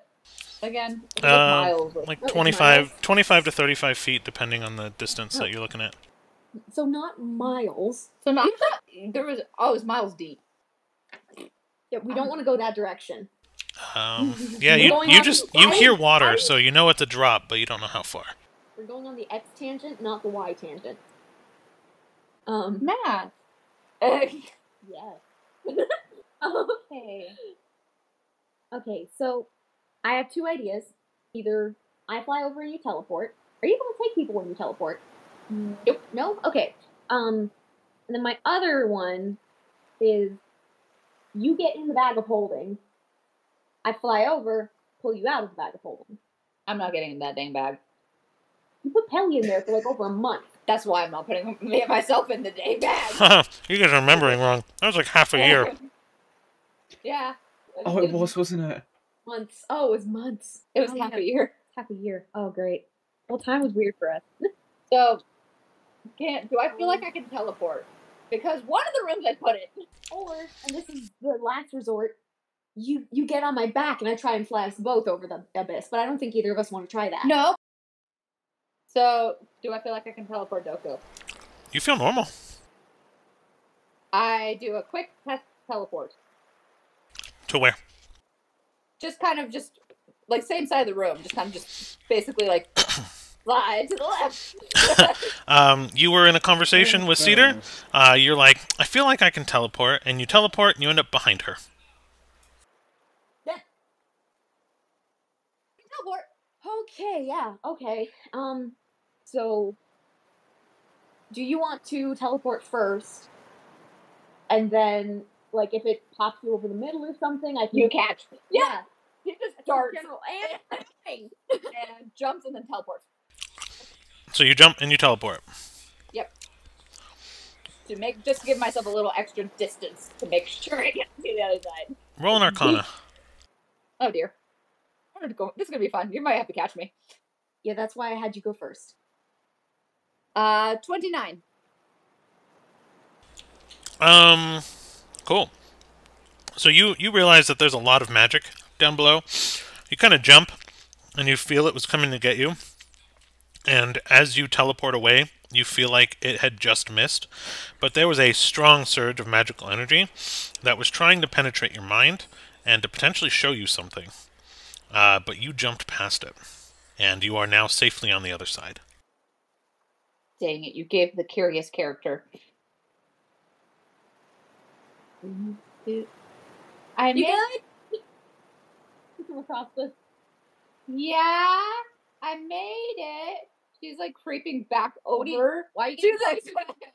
Why are you getting closer to the hole? because the whole was trying to say something. I don't like that. Maybe we shouldn't listen. But what if it's important? Hear And me out. what if it sucks you in and you die? I have one teleport left. Okay. I'll stay here and make sure you don't fall in. And then I'm gonna fly over. The curiosity beats everything else. I And she realize stays it. there. She kind of like holds on to like something that seems sturdy, and kind of just like Hello? Hold on tight. So you peer into the abyss? Basically. Alright, since you know it's coming, Stared into the abyss, and the abyss stared back. since you know it's coming, The first thing do you submit without resistance, or do you attempt to resist? Depends if it's trying to yank me down. It doesn't physically... It doesn't seem to physically be affecting you, that you can tell. If it's not physically affecting me, then no. Because she's just like, this place is screwed with me anyway. What's one more? Cedar, roll a deception. Why me? As I said. Because the DM's on a hating characters spree. You said deception. Yep. What? Yep, just a deception against it? save, yeah. So that would be a wisdom save? Or no, just do Or deception. Deception. I just used my deception mod? Okay. Because I play weird rules. 21. Because concepts exist more than just overall 21s. So you actually begin to see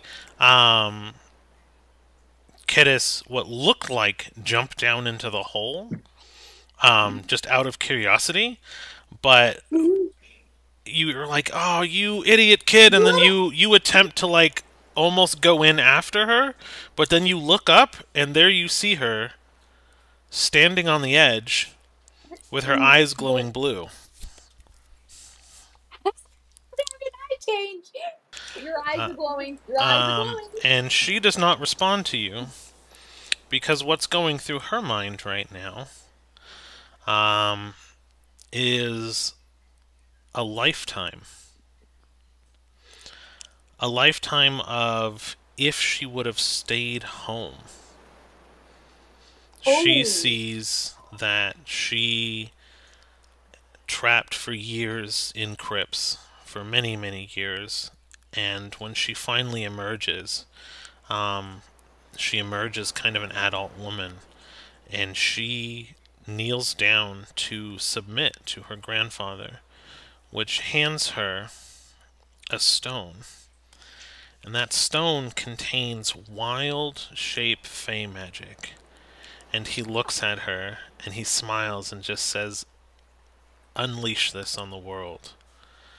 And you see her, or she sees herself now going through, murdering, reshaping people's physical bodies, purging their souls with fey magic, and watching it just turn into an amalgamation of chaos and death as it rampages through cities.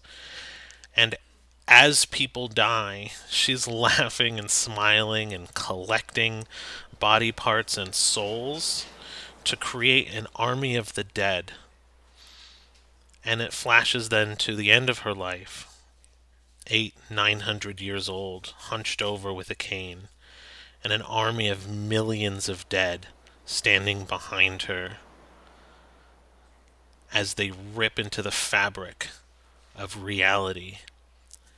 And Shadowfell raises from the ground, becoming one with the plane of creation, as the spiritual realm of the Feywild comes into the visible spectrum from the first time, as if to combat it. And she wakes up out of this hallucination. And she kind of just falls backward. Get it? However, you Back take away from the hole. you take Back away from the hole 27 damage. Okay, I'm still up. Woo!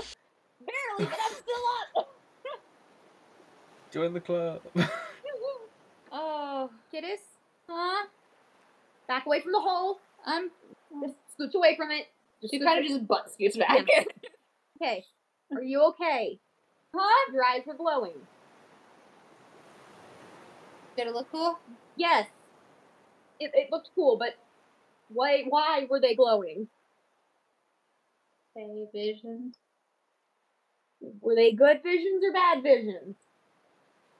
A different timeline. From what we've seen with the other room, different timelines are maybe not something we like. Nope. So, good news is, I'm not the worst version of myself. I never believed that for a second.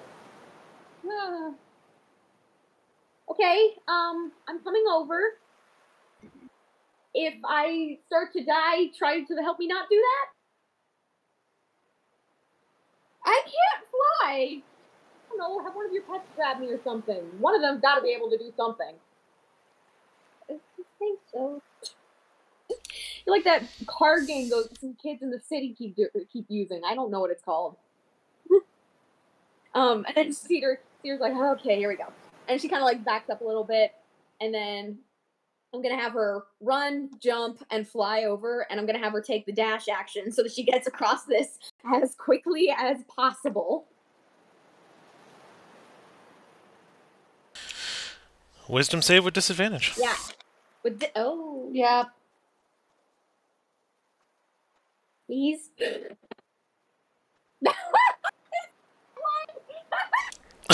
Wait. Oh no! Natty 1? I'm so glad it's not me. Uh. Hey, Sophie, look, it's what you got on the dice. Is that when life imitates art because you're so short that like 1 is your natural existence height? Is it getting any better? Wait, what? Nothing. Nothing. I'm not sure. It sound. I don't know if it's just me. They commented it, and I'm kind of listening. It sounds almost like something is covering your microphone a little bit. I don't know why. That's hello. weird. I mean, now you sound fine. Sounds okay. Yeah, you didn't sound super weird. You just sounded a little bit farther than normal for a second. But I think say something again. Yeah. Hi. They sound fine now, right? Okay. That is okay. That's weird. Maybe you should try doing more than just talking. Make our noises so we get the full spectrum. Yeah, just go hoo. No. How about more tears? Salt probably got on the microphone. Make me cry then. You want more tears? Cedar dies. No, okay. I said you want more tears? Do something that'll make me cry. Except for killing Cedar, because I can't do that thing. That bird. To not do that thing. Oh, called dying. Yeah, I volunteer not to do that. Bonru appears and makes a buffet out No! of it. Okay, Ben it's appears and asks for drugs. if it sounds like Cedar is far away from the mic, get her a box so she can get closer to it. Yes! Oh my goodness. With the assist. Sorry. The assist. Fucking Legolas in the comments. Finish your homework. Shall I describe it to you? So, To find you a box. so a cardboard box appears and pelts various versions of Cedar.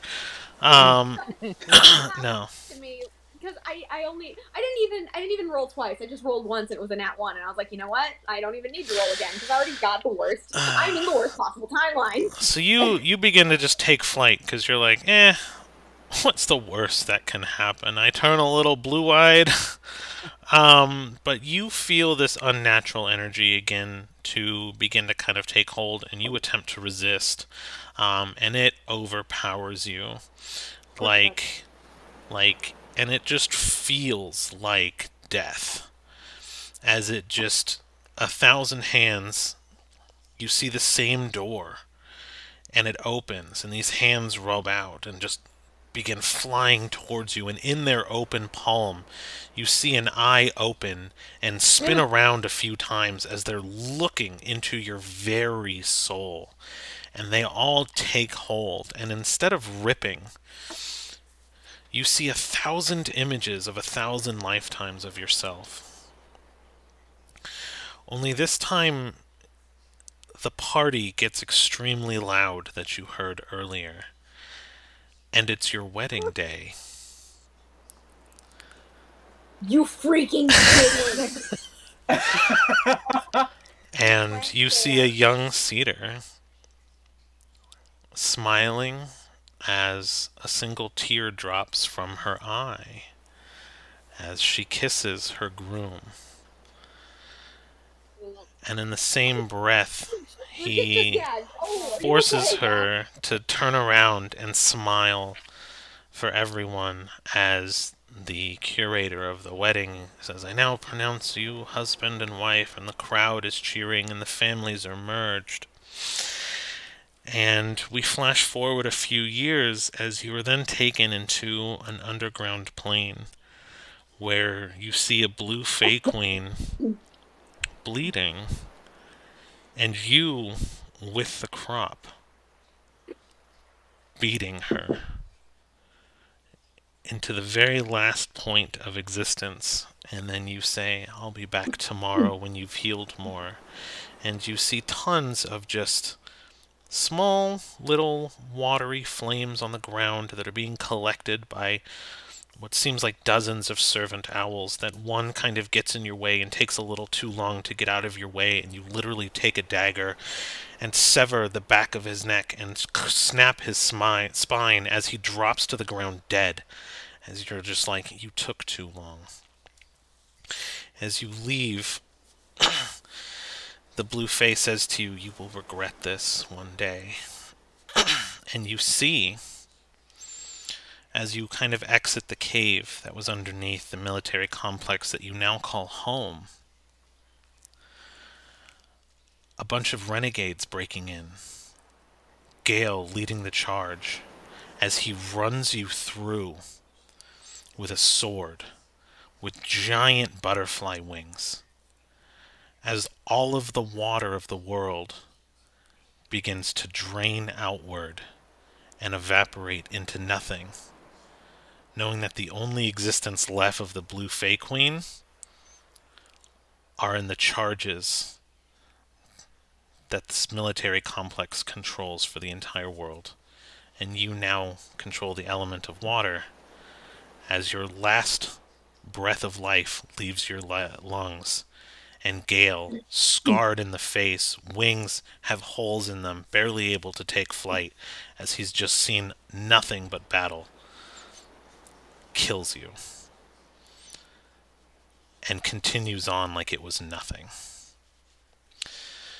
You then crash into the other side of the abyss, your face hitting the marble as you fall unconscious for a moment. You have taken... I have to math. Don't kill me. 21, 31, 43 points of damage. You I am so just close. He has a single hit point left to the viewers. Yep, No. I rolled... No. If it's 43, she has 4 hit points left. Yep. Okay. She was at 44 now. 47. So by comparison, I rolled 2d20 against Kittis. I rolled 4d20 against you because I had to double the damage of the trap. I rolled a 4, a 17, a 10, and a 12. So that could have easily killed you. Very easily, yeah. You come to after a few moments. You see kind of Kittis like almost run over to you to make sure if you were okay or not. Potentially, I'd assume she would. Yeah. Trying to suppress. Come on, crash land. Trying to suppress what she had just envisioned. As the door on the other side just creaks open, letting the pixelated light through. Mom.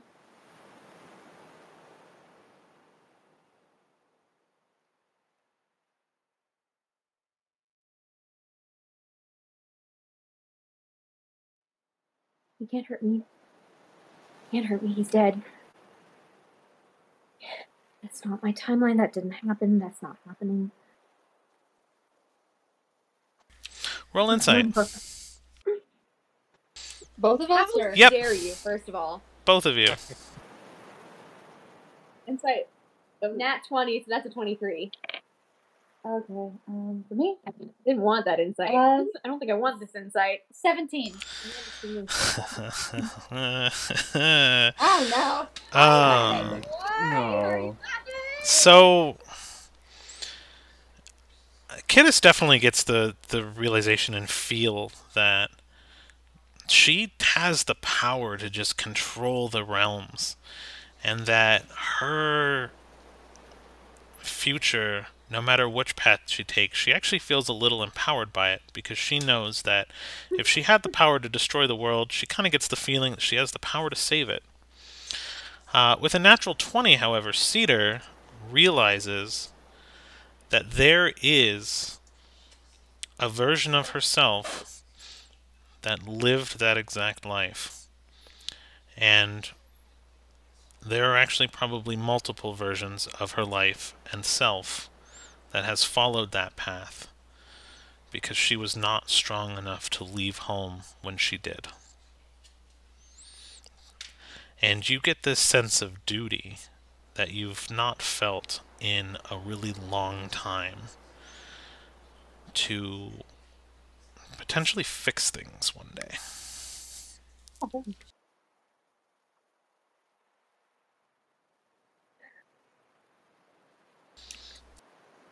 I'm sorry you died for nothing. It's not gonna happen here. I won't let it. Kittis tries to pull out Atlas. It's okay. Okay. Atlas, you pull him out successfully. However, he is not moving. He's alive. Why are you not moving? I mean, time's not moving, so maybe He's alive, but completely frozen. I don't like this dungeon. put him back in the back. She puts him back. It's fine. And she kind of she stands up, and you can see she's like, okay, let's move on to the next room.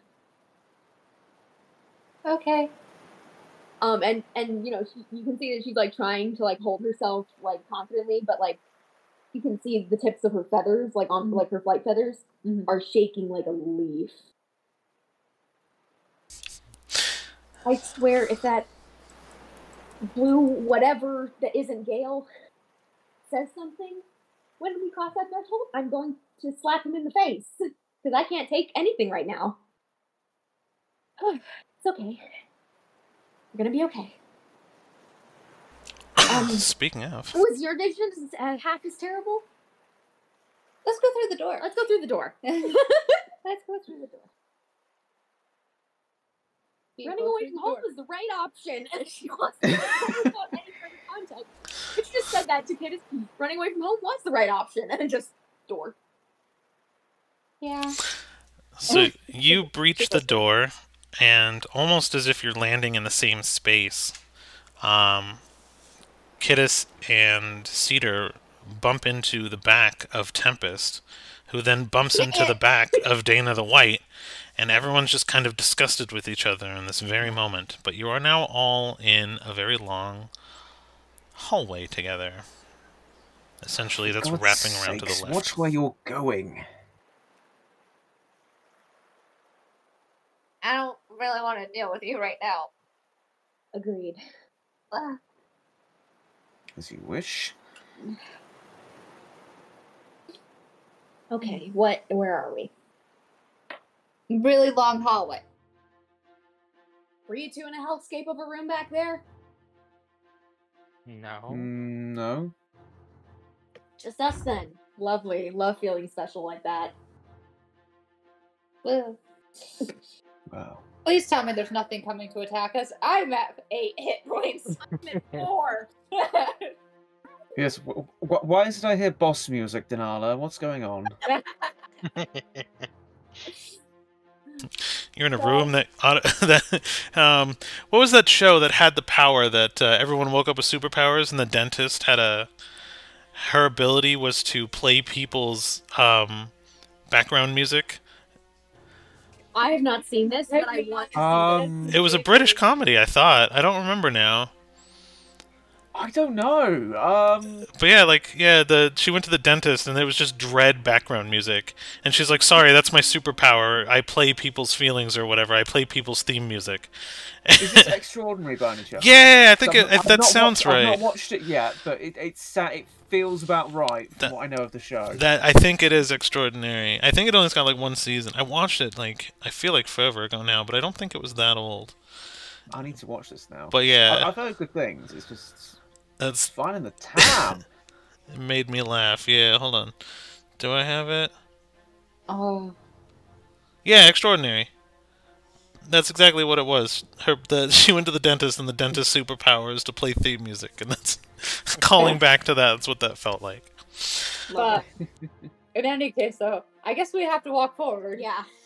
So Kish just kind of like pushes, like not like pushing, but like kind of like, you go first, Dana.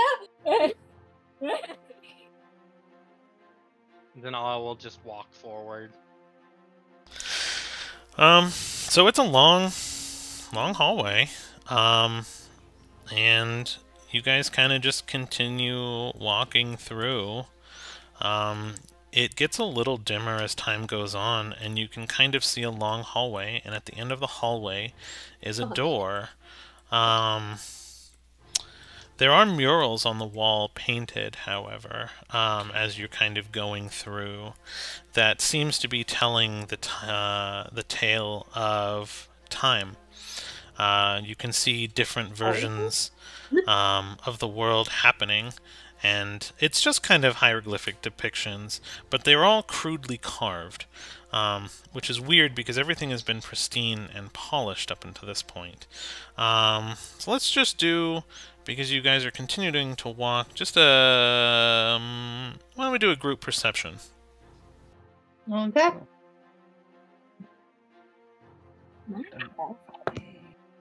19. 15. 21. 23. She's All on right. edge, I guess. So nothing exactly stands out to you guys except for you see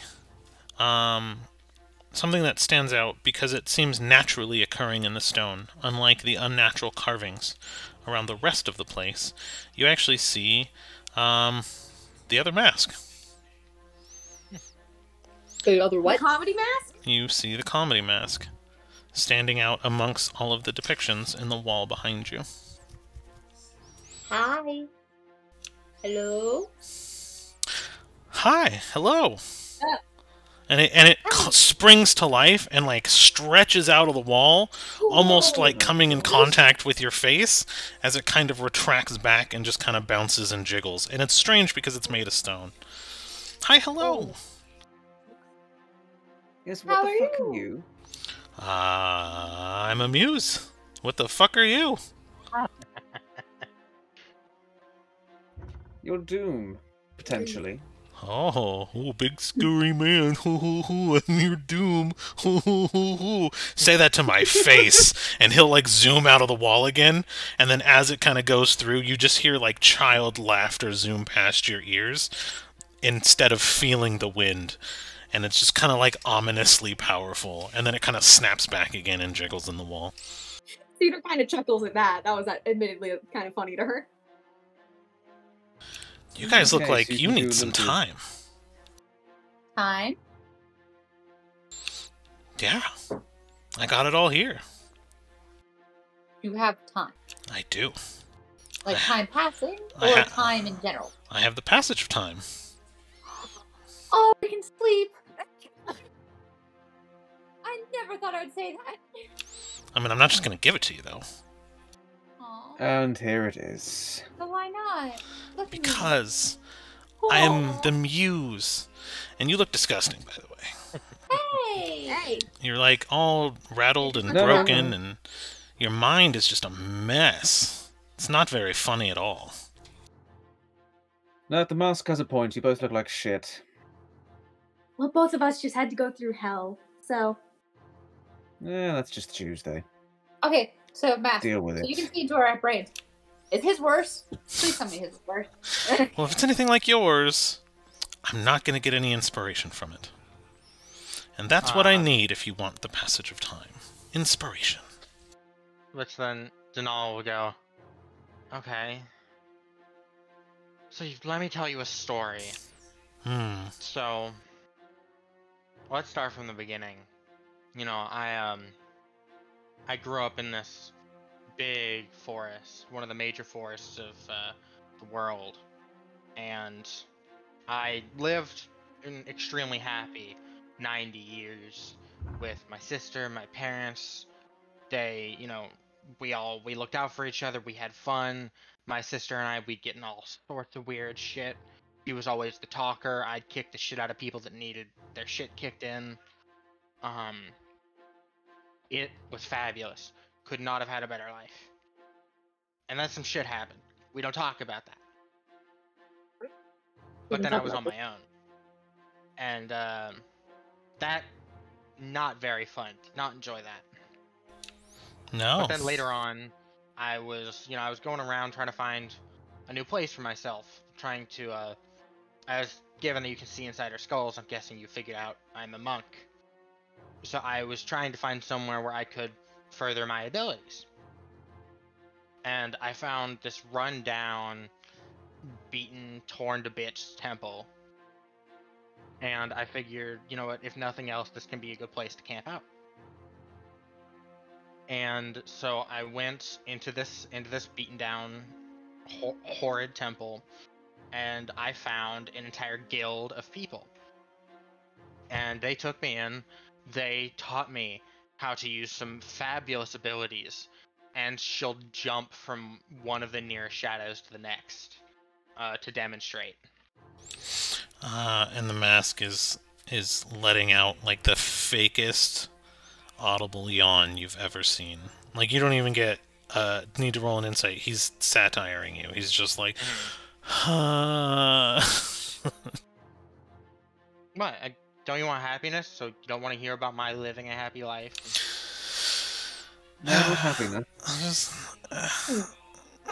Maybe it's the delivery. I don't know. What about you? And he looks. Do you want to laugh? And be like, sure. No, I was saying, do you want to laugh, or do you want to see?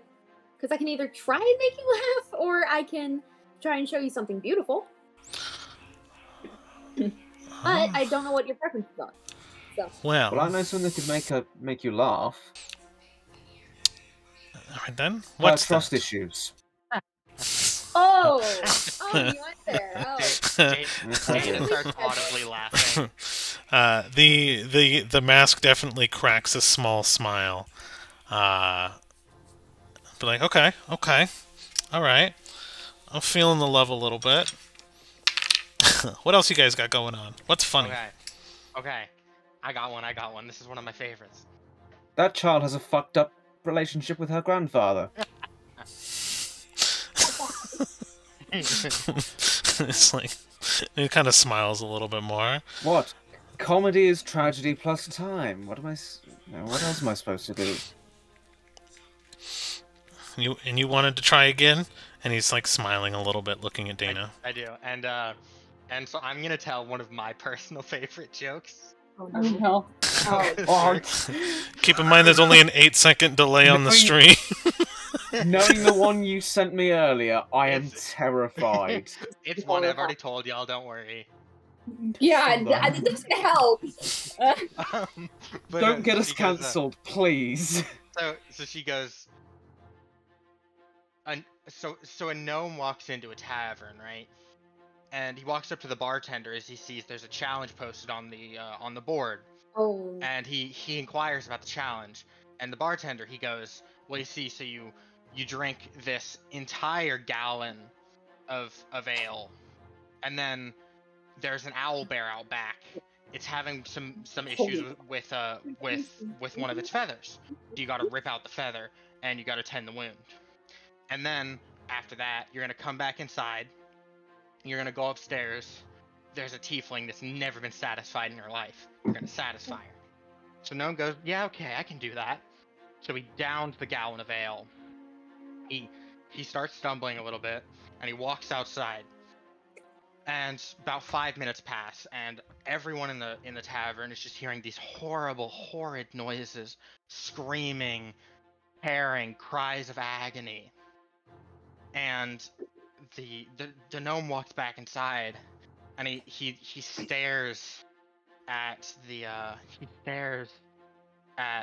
bartender, and he goes, all right, now where's that bitch with the bad feather?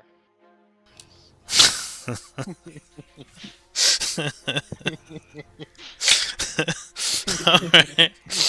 the comedy mask seems to be jiggling a little bit, and he's kind of like feeling the vibe, and he's smiling, he's laughing, and he's like, "All right, one more. How about you? You give it a shot." And he's looking right at Cedar. Oh, okay. Yes, please amuse us. Oh, wait, I do have a good story. And it's at the expense of the dead. Okay. Oh, my favorite. Okay.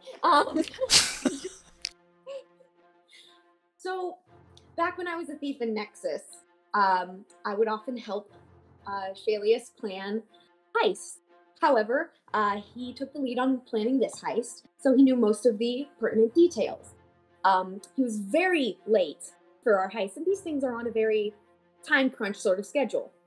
So I go to find him. Can't find him at the hideout, can't find him at the tavern, so I know the next place to look. The brothel.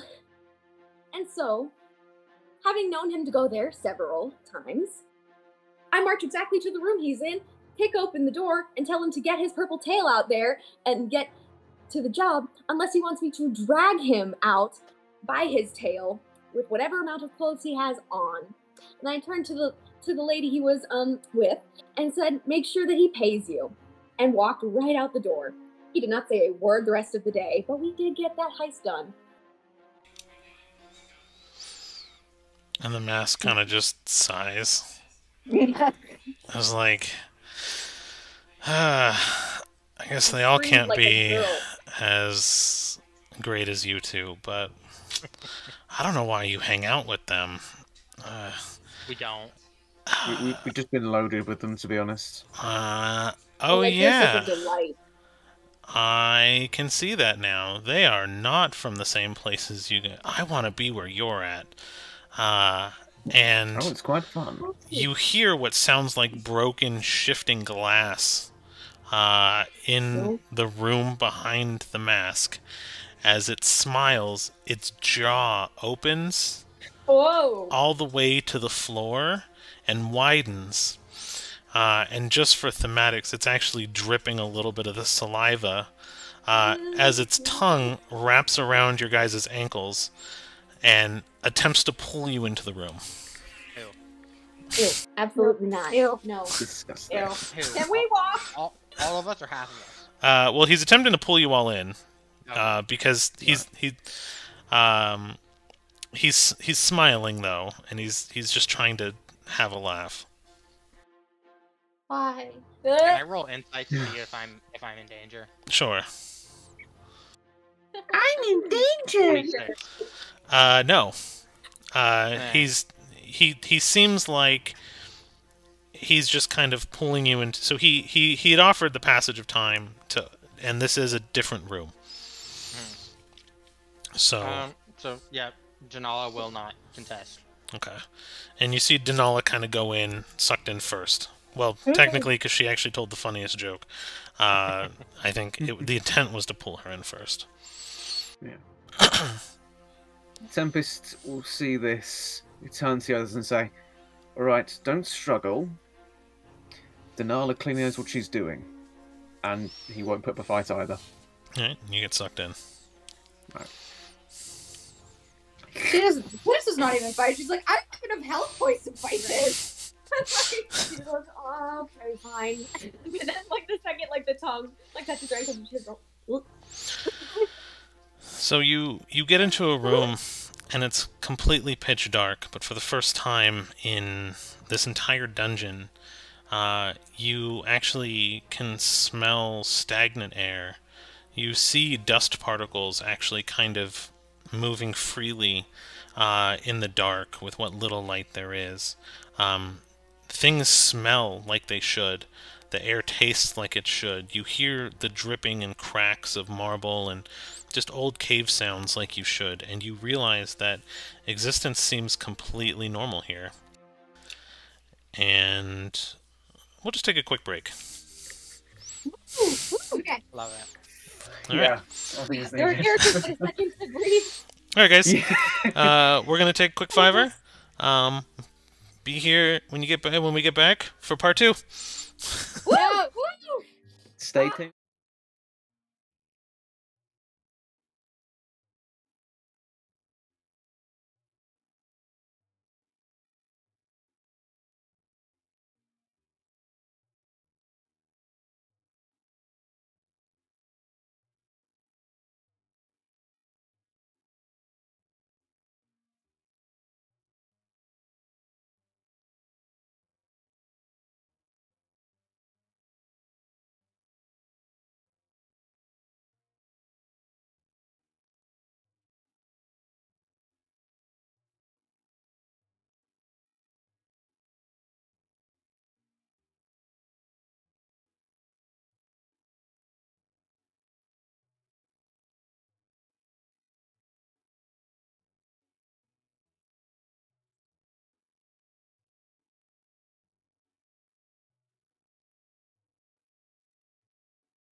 It'll depend on combat. We're going into a rest and then probably doing it.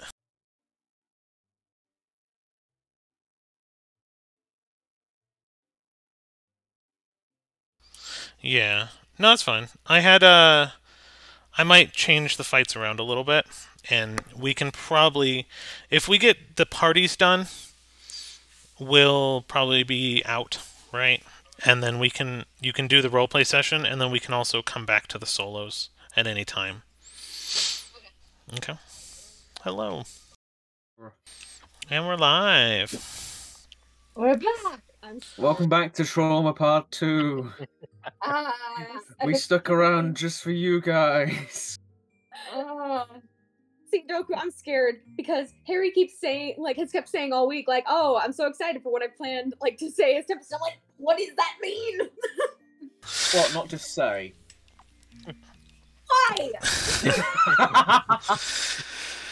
So you guys Because get it's fun. pulled into a room, and it's completely dry and clean, but as you kind of, your eyes adjust, you see that there's kind of a long stairwell to nothing, but also, too, there seems to be a fire lit in the room next to you, and it's unique in the fact that light is actually moving from the fire. Atlas again.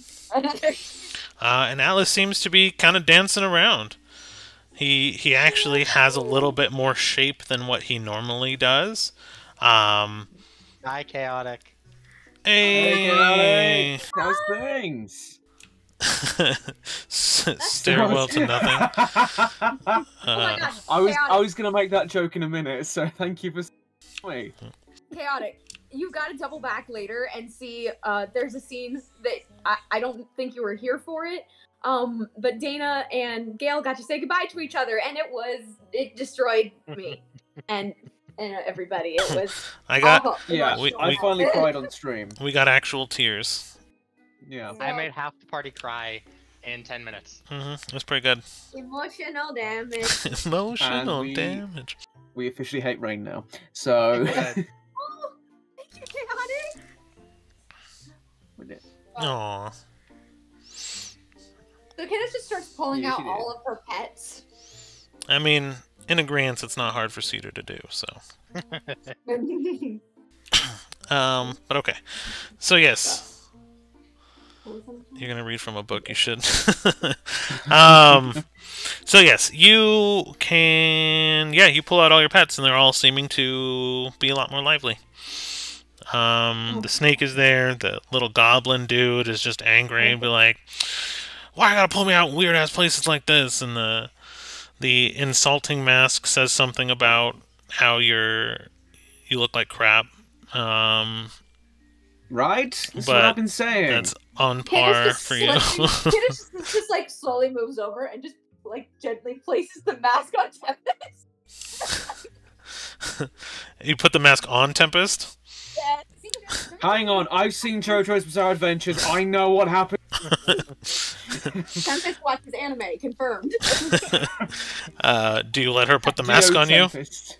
Oh, she just like she walks up to you so sweetly and just goes, here. Goodbye, Cedar.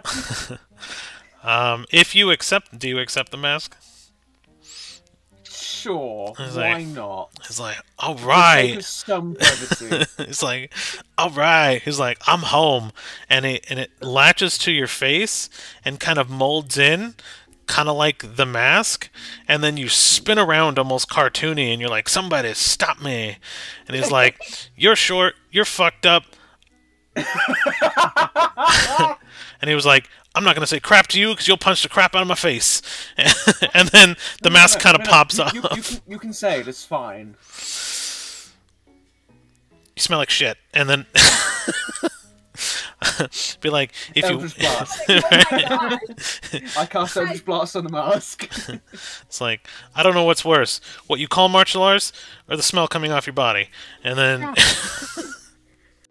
it's like, you couldn't beat a baby if it was 2 years old and couldn't even hold a rattle. And it basically just goes down and continues to Sorry. make fun of you. Do I look like fucking Voldemort to you? Yeah, after all of his Horcrux got defeated.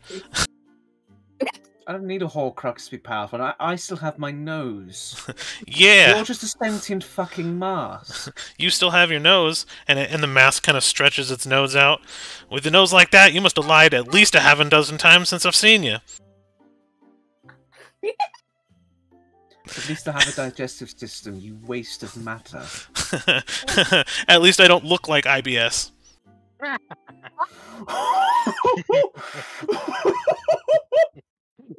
It's just rapid fire. Just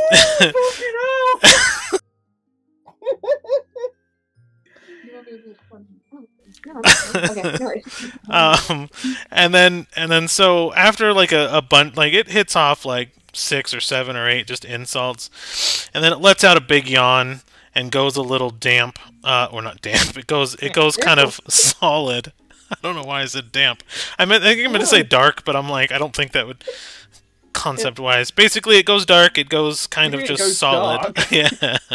Dark jokes start coming out of his mouth. Yes. It's like nighttime, stars, dark vision. No, but no. And it's Dark Souls. And it just kind of goes to sleep and then falls off your face. Kenneth just kind of catches him. I catch... Oh. You guys both go to catch it. Like, Yes. it insulted us, but we must save it. The fire. Is that a roll off? We both go for it. So. Oh no. What was Yeah. rolling? On who gets the mask first? Yeah. So have a sleight of hand off. Sleight of hand off. That sounds dirty. Natural 20! Hell yeah. Frank, no! Do not chuck my mask into the fire. So Tempest gets the mask, and begins to kind of cock back the arm. So let's see here. I'm gonna catch it. We are going to do, I guess, an athletics off. But since you lost the first battle, you are going to be at disadvantage. So, Can I have Agatha help me? Agatha, the doll that doesn't move unless you're not looking at it. Have we had our rest yet? Not yet. Not This is yet. all happening as things are kind of going on. So, That's 6. Oh, 22. I don't need to do anything then. So you attempt to stop the mask from going into the fire, and he just boomerang yeets it, and it clicks the back of the fireplace and starts to rest on the wood, and it begins to burn, and you actually hear the mask goes, at least I don't have to deal with you idiots anymore. And it's like letting out one last insult as it begins to kind of burn. That was a fun toy. That was my pet, you bastard!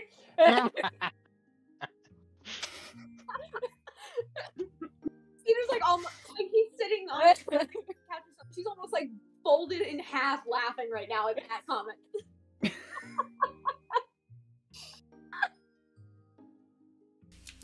Joke's on you, I'm always masking.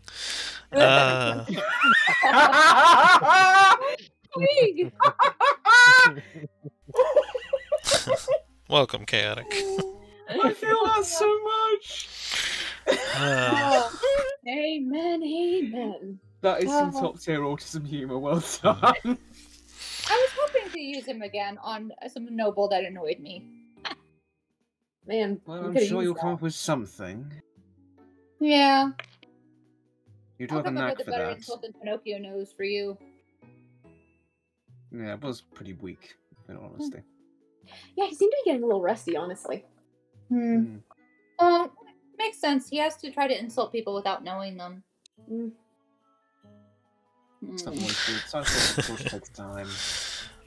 So, you guys actually feel, as you guys are just kind of in this room and chatting, you actually kind of feel your body starting to feel a little bit better. And you guys know the passage of time is happening, and this is kind of your opportunity to rest should you choose it. Oh, absolutely. Kidis gathers up the rest of her pets and like Whatever the goblin says, don't kill him. You're just like hoarding all of them. I'm gonna zen out right here, and you just have like teddy bears and porcelain dolls and. I actually pull out one of the owl creature corpses. Oh man, the corpse. Oh no. Hey, but if we have that out, it might be able to reconnect. Can we put it back in the bag? It doesn't appear to be able to reconnect unless I reanimate it. Okay, you say so, kiddo. Look, can I, just because I'm curious, can I try to knock out the goblin and then I'm gonna go to bed? You're gonna knock out the Kill goblin. my goblin! I'm not Throw it attempting to into kill the your goblin, fire! I just want to knock him out. He was in a cage, wasn't he? Yes, Yeah. he's in a cage. You're gonna a tiny, decrepit old goblin stuck in a cage, and you're gonna knock him out. Yes. I mean, Hey. everyone's picking on kids. I mean, I can't stop the infighting. Well, Jen was asking, she's like, can I try to knock him out? I'm not trying to kill him, I just want to knock him out. I think it would be funny. Sorry, is that your way of saying it's what your character would do? Get the fuck off the street. No, leave him alone. He's just a little grumpy, that's all. I mean, a lot. Yeah, so what if he got a nap? Not like that. Don't give him more reason to be mad, because he will Just take a it. small one.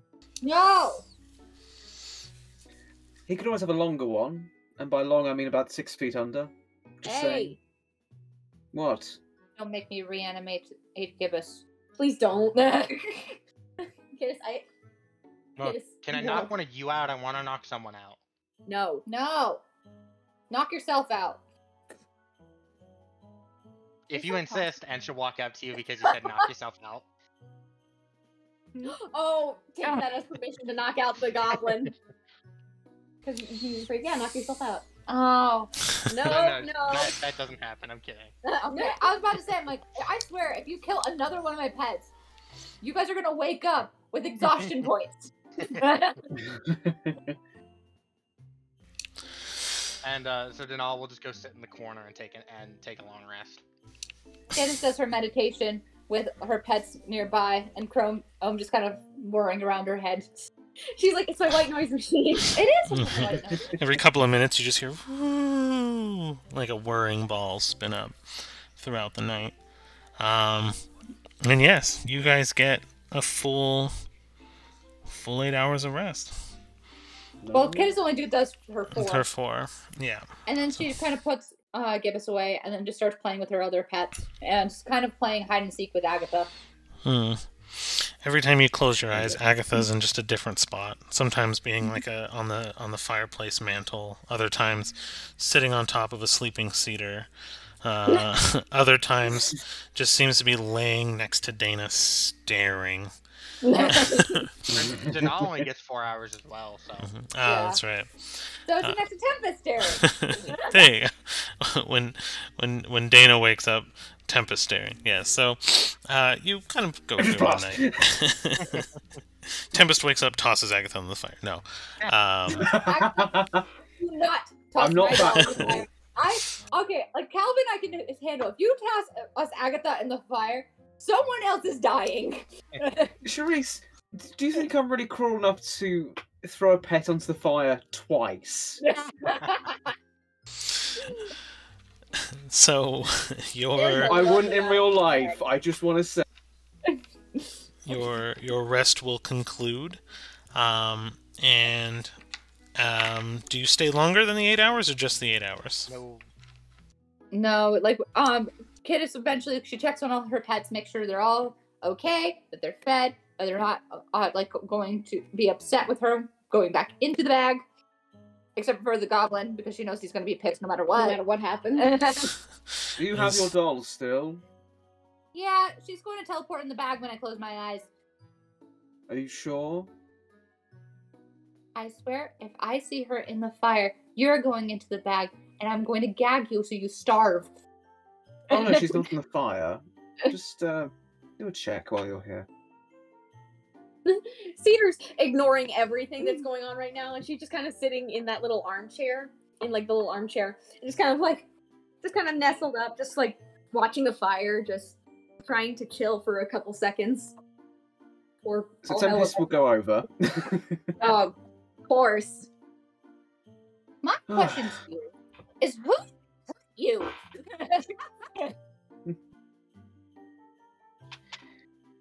I bet you're glad to be getting out of here soon, right? Yeah. But you're glad as well. Well, I don't normally make it my duty to go through these sorts of things. Plus, I bet you're glad to get back to your lover boy, aren't you? Ow, what? If you're talking about your altar, I'm glad to see my friend again. Yeah. You are really weird. So, well, from what I've been given to understand, so is your altar. Well, at least he's not a sociopath. If you mean weak, yes, I understand that. He's one of the Must be strongest nice. people I know, actually. Yes, it must be nice having a strong pet, I suppose.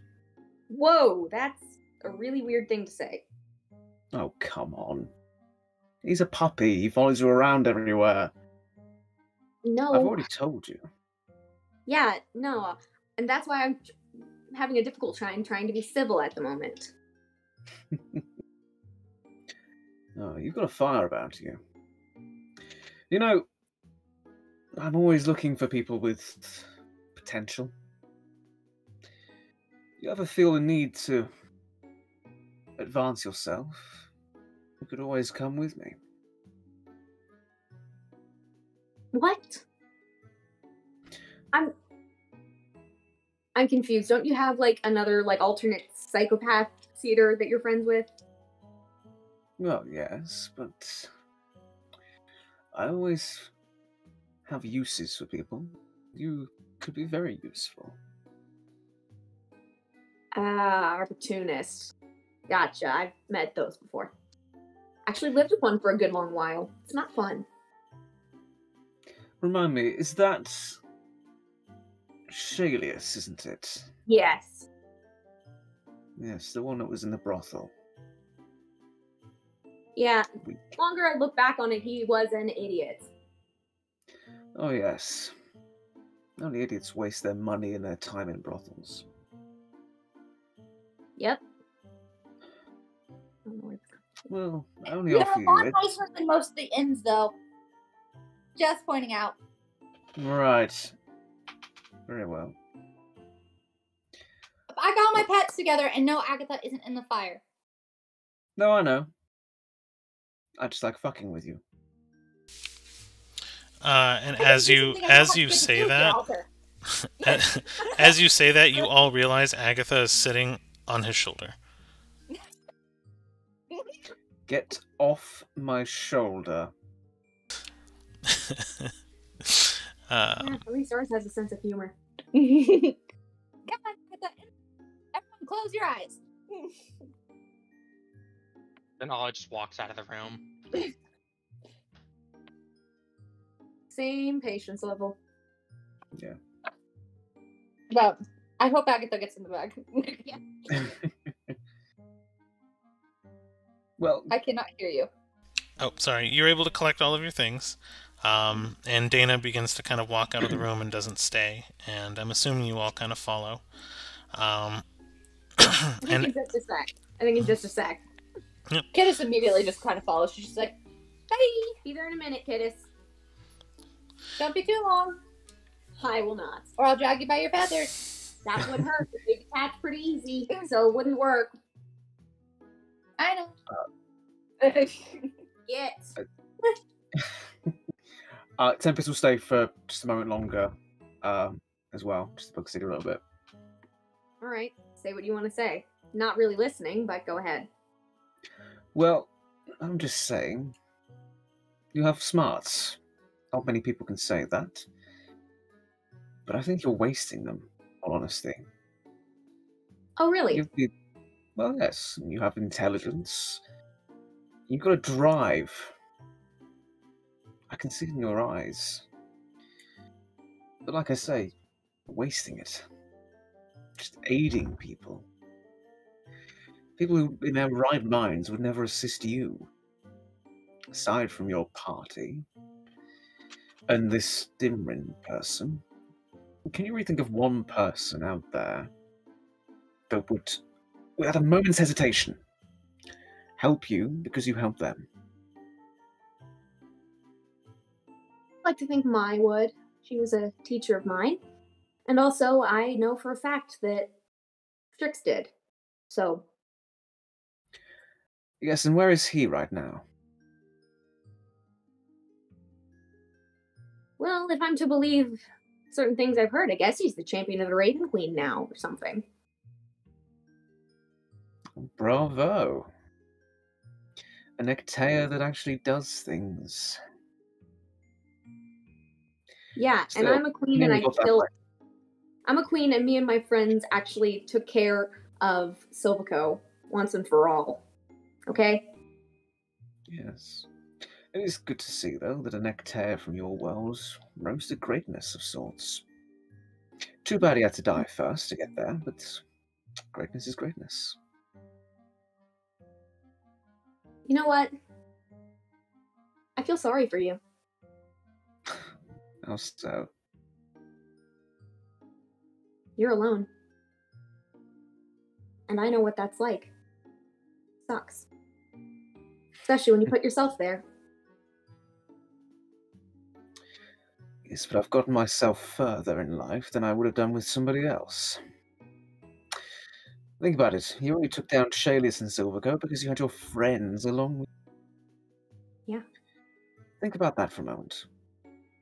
It took other people to help you kill a child predator. I was a child. I'll say it again. You couldn't kill a child predator on your own. You mean at the age I of have 10? Oh no, a 10-year-old couldn't beat a full-grown man? Oh, I was actually referring to you as an adult. I wasn't ever going to go back. But they helped me become brave. Yes. Bravery. Interesting. See, Just the to say, reason... I've wiped out entire guilds on my own. That's power. All right, You'll I get to see. have to step away for just 2 seconds. So I will let you guys continue this role play, and you get a short rest with your other party, because the other group is actually also in the room, but not for a full rest, only a short one. So if you guys did want to take RP time with your other characters, you can as well. I'm just letting you know, because I have to step away for just a moment. Yeah.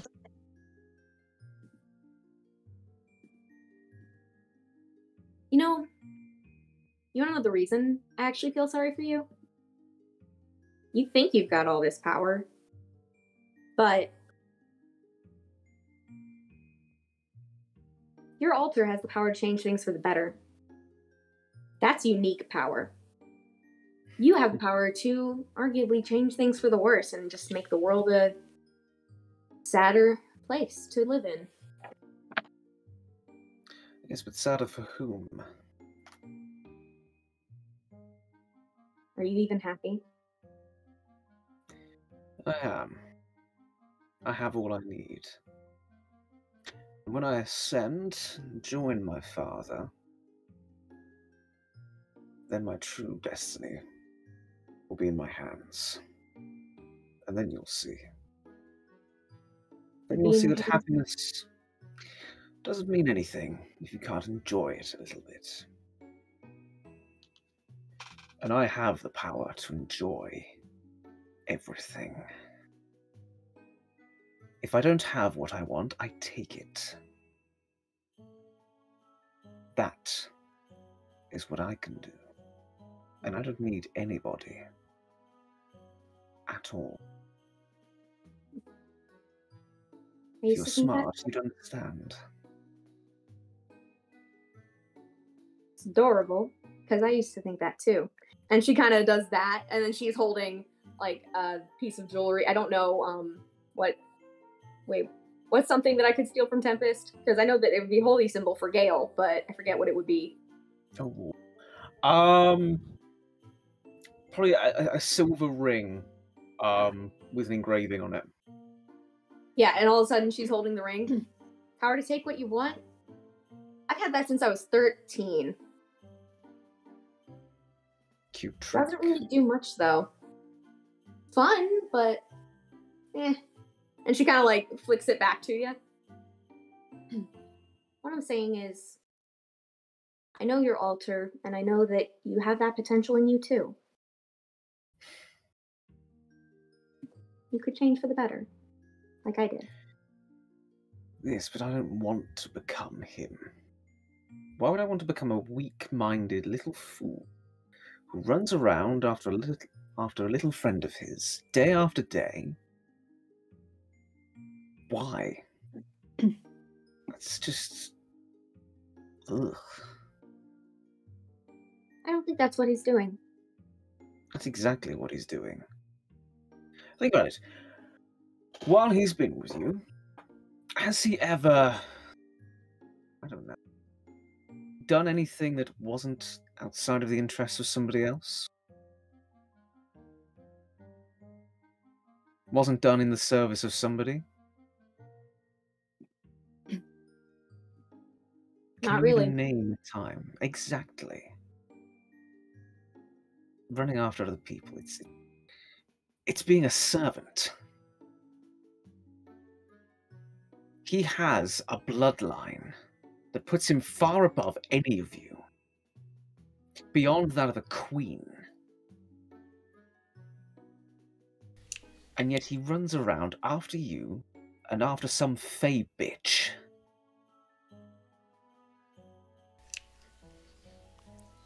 Typical. Theater, let's go. You know, I tried. Well,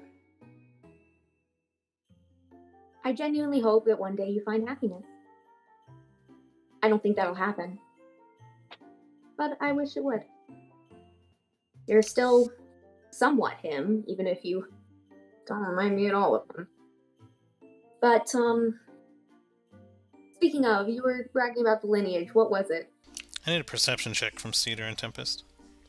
Okay.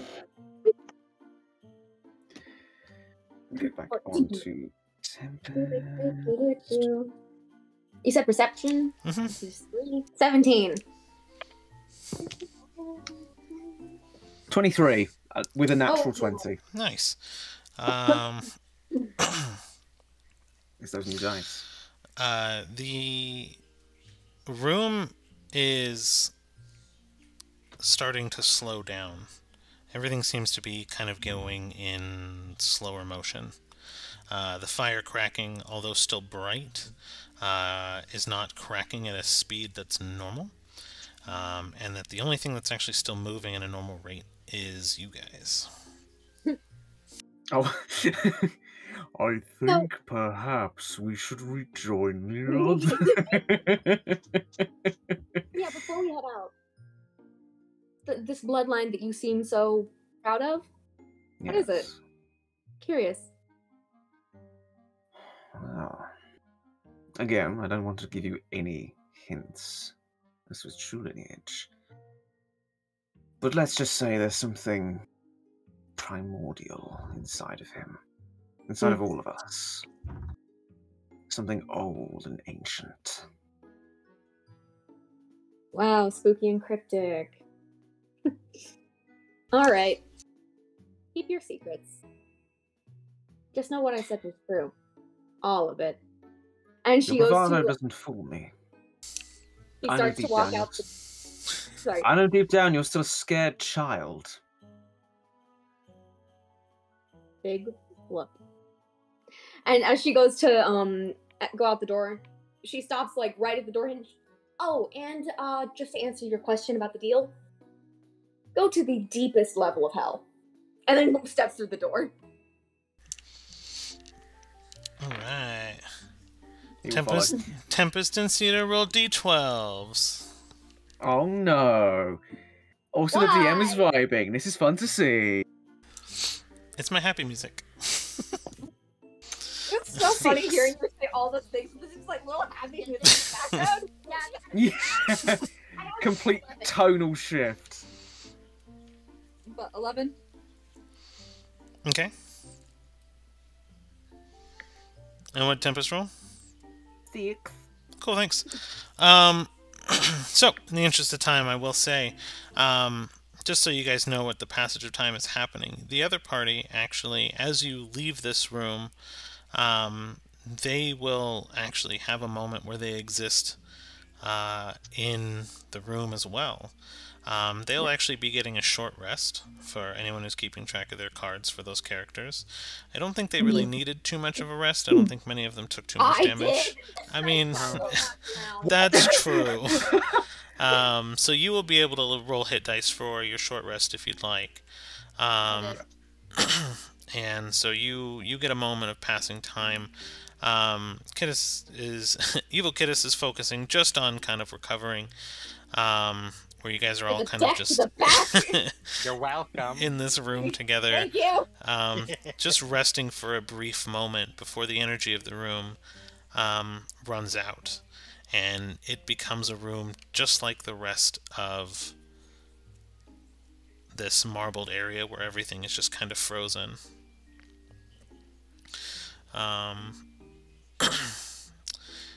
But if you were to leave right away, I mean, you can stop me if you guys had anything you wanted to say, or we can continue. Sure. No. I'm sorry, Venus. What, you scared? No.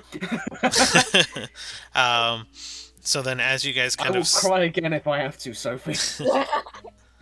you step out, and you're in the same room, and the same door lays ahead of you at the end of a hallway.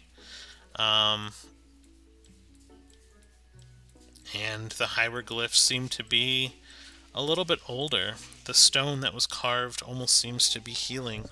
And as you go deeper and deeper, if you guys take even just a brief moment to look, you'll notice that every single outcome as you reach the end of the hallway seems to come to some form of cataclysmic event. Yay! Oh no. And Bad news. things just feel really kind of off and sad about that, because some of you might have even seen these cataclysmic events. Wait, are we the other party right now? Yeah. Okay. So you are the other party right now with Leah and Gale and Shrike and Evil Kittis. Evil kids. Gang sign Kittis. It's a peace sign. I could also go for some tacos. That's also an insult as well. I did not know that was an insult. That actually comes from, this is going to be a fun history fact, that comes from the medieval age. That was, both that and that are basically when various armies took prisoners of various nationalities, they would take those fingers because that's what you use to knock and fire a bow. So I believe this is the English and this is the French. So that's a big thing there. That's why we have those insults. So it's like, haha, you didn't take my fingers. Oh. Anyway, sorry, I didn't history know. rant over. Fingers. But so fingers are just back. before we enter the room, Leah's gonna look over at Gale and kind of get down on his level and go, look, I've been telling you this for like 10 years now. I know you're not okay, and I don't know what happened back there. But get through it, and once we get through the other side, we can deal with it. Yeah, that sounds good. I'll be What honest, Ew. I Shut don't even know the how to fuck explain up. it properly. I was just asking, what happened? He looks like he's been through hell and back. It's not too far from the truth. I'm not even sure how to begin explaining it, but yeah, I'm just thinking that. Look, I can still get the job done. So let's just focus and let's just keep going. You know I wouldn't ask this of you. You know I'd be there to help you at any given moment. But right now we need to get out of here, and the moment we step through whatever the exit looks like, I'm gonna help you for the rest of your life. Thanks. Knock, knock, door. Don't touch things before examining them. And you know I'm going to be there for you as well. Always. Knock, knock. Wakey, wakey. Right, let's round up the sweet stuff and see if we can get through this door. The door's open. It essentially, once you knock on it, just the weight of your knock slowly pushes the door open, and a rush of cold comes through. Her feathers kind of the little puff up thing for Don't touch things, kiddos. Don't do that. It's dangerous. She walks through. And Leah will walk through right behind her. Gale will go to follow. Yeah, Strike's going in as well. Cool. Let's see if that one's any good. You are greeted with a sight, and you know instantly that is where the cold is coming from. Oh no. As a form begins to move its hands and creak, and fire comes from the tears of its skin. And it almost doesn't have legs. It just seems to be an essence of floating mass and cold. And I will post it in just a moment. Kiddos just You do immediately keep us starts on pulling out her tenterhooks. sword. She's just like, finally, something I can actually hit. Okay. Draws his mace. You watch Leah draw a javelin. Oh, What is it? I love it. Oh, it's awesome! I want to hit it. Ah! Is it a I was gonna like pull Strike back, like out the back. giant creature, medium in size compared to you all, and it's just cloak and arms and death. Your favorite. Yeah. Roll for Hey, initiative. my boss, tweet me out. Okay. 9. 9.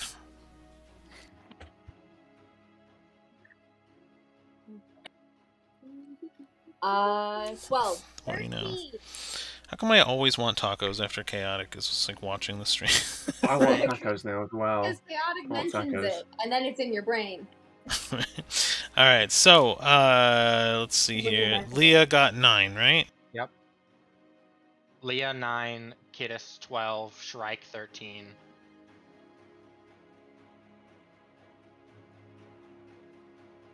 And Gale? I tell you guys guess what I rolled. 1? 1. Yep. To be fair, I've been rolling okay so far. Bound to happen at some point. This is actually going to be interesting for you because no one's rolled a critical one on an initiative before. Oh no. Oh no. So you So I die first. You lose a round. You lose a Yeah. round. Oh. So I don't know how many DMs do that roll. But natural 20s on initiatives, I usually try to give some form of bonus. Natural 1s, you stumble and fall, or in this case, you freeze in fear. Man, Gale is just getting fucked this session. I Jeez. know. Let me just go ahead and pull his card out, and then I'll roll his initiative really quick. So give me just 10 seconds, just finishing my prep. And then we will get started. Leah, roll a history. Okay. 2. 2? 2. You don't recognize this. Love it. Can I roll history? No. Well, I mean, you can, but even if you got a 20, you would just perfectly remember that you don't know what this is. Okay. Oh, okay. By the way, my flower sword, it does the same damage as a great sword, right? I thought we did in that form, yeah. Yeah, but if I do it in a different form, it changes the damage. Yeah, it's whip 3. Okay. That's what I was thinking, but I wanted to make sure. Mm-hmm. Why is my computer being stupid? Sorry, guys. Open Sesame, because I want combats. Alright.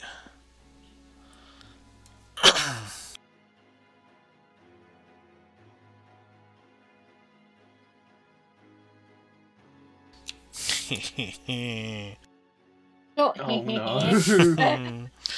I love 3.5 stuff. Oh, you dick. This is 3.5 shit? Some of it. Oh no. A couple of his legendary actions are. I just haven't decided yeah. if I wanted to Hey, use them or Rain. not. Oh. Rain, look at your bone, okay?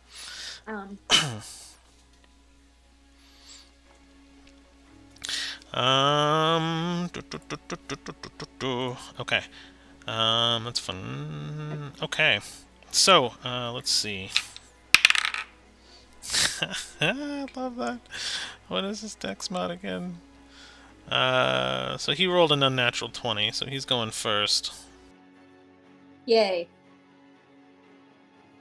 Great for you. Yeah, I know, right?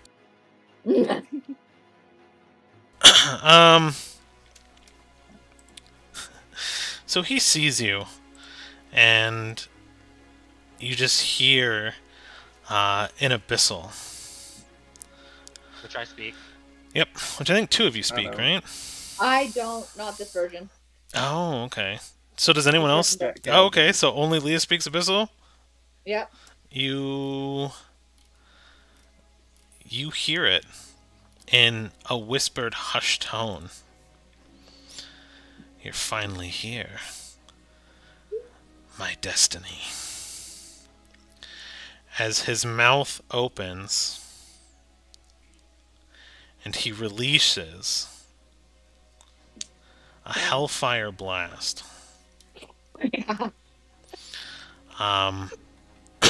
And he actually has a permanent con point removed. Hey. Hey, you get okay. Inspiro to whoever hydrates. All right. But so Rain gets it. I mean, that works. The Rain hits the hardest, so. Yep. So I just Yeah.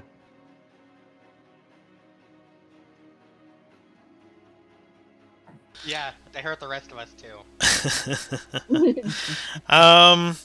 So a beam of crackling energy, which as it's being thrown at each of you, turns into an ignited flame of just flamethrower.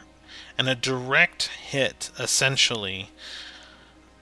What you feel at first is a force, and then it ignites into a flame, but deep inside your person. And he will do an attack roll on each of you really quick. Where's my other dice? There it is. So, who is... Question, can we reposition Shrike and Gale, as Gale probably would have been next to Leah? Yeah, you can reposition however you Yeah, guys probably. want to enter the room. Yeah. Okay, so... That is...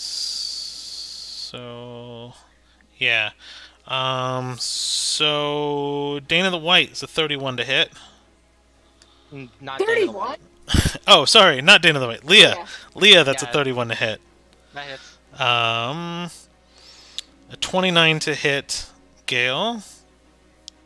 30, That's gonna hit. 25 to hit Kittis. Yep. And that was 5. 15. A 17 to hit Cedar. Or Oh, Shrike. that just hit. Yeah, I was gonna say the Alright. lowest roll still hit. Yeah. So you feel this pound of force. And then an ignition of, like, your soul. And so... Thankfully, the damage isn't too bad. It's a d10 plus 2d6 for each of you. So Leah... 12, 13, 14, 15, 17 damage. I can take it. Mm-hmm.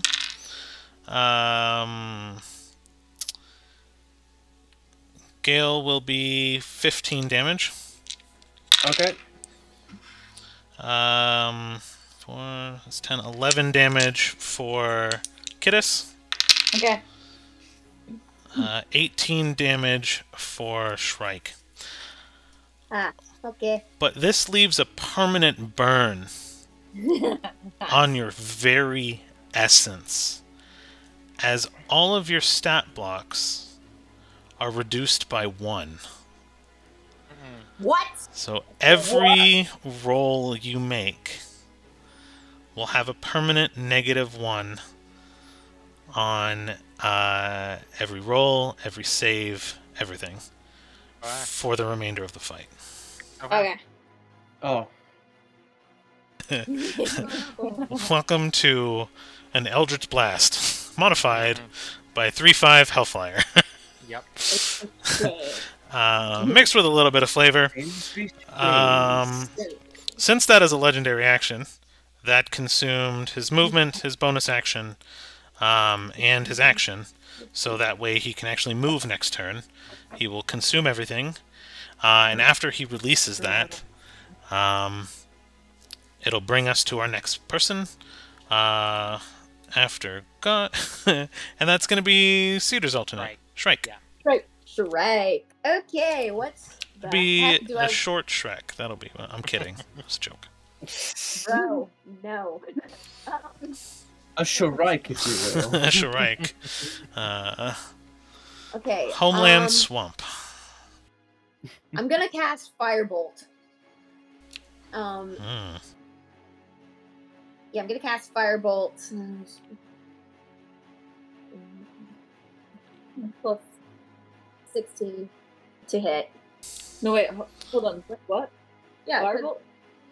19 plus 8 minus 1. Oh, 19. That'd be 27. My bad. My head was Okay. that was a 9, not a 19. I was about to say, I was like, that's a 27 to 27 to hit. I'm sorry, the brain deleted the 20. 1, and I was like, that's a 9. Okay. So, that hits. Yay. 2d10. Where are my d10s? That always disappears right when I need it. Okay. And then let's go with the... Sorry, I'm trying to find my owl one. There we go. Nope. That's not. Sorry. Okay. So I have a 1 and a 0, so that would That's be 11.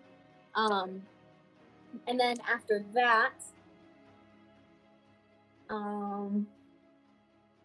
You're not in range for a mine knife. Or, that's right, you're not. Yeah, you're not in range for a mine knife.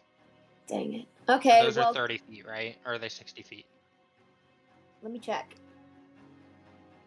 60 feet. And you're fine. Sweet. I'm gonna do a Psychic Blade then. Okay. Using Dex Mod. That's 25. Didn't Cedar also use those? Yeah. Yep. You really like these. Yep. You're like, bonus action damage! Bonus action, nice! That'll hit. Nice. Okay, and then one... That's... Well, Because these are magical, aren't they? Mhm. Yep. Yeah. Yes. 8. So, overall 19 damage. Not bad. Not bad. He seems completely unfazed. He is... So you did damage, don't get me wrong. But he just seems like he's just ants biting him, and he just doesn't care. And he's just sitting there smiling, floating.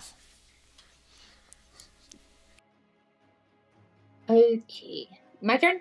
Yep. I think. Rain, quick question, because I haven't done Go. crossbow in forever. If I have 2 attacks, can I do 2 crossbow hits? Depends. Is it heavy or light or what? Heavy. Then you can only do 1 because it takes an action to reload. That's what I figured. Let's see. What if I chuck my hand axes? Those you can do 2, yeah. Yeah. And let's see, range 60 feet.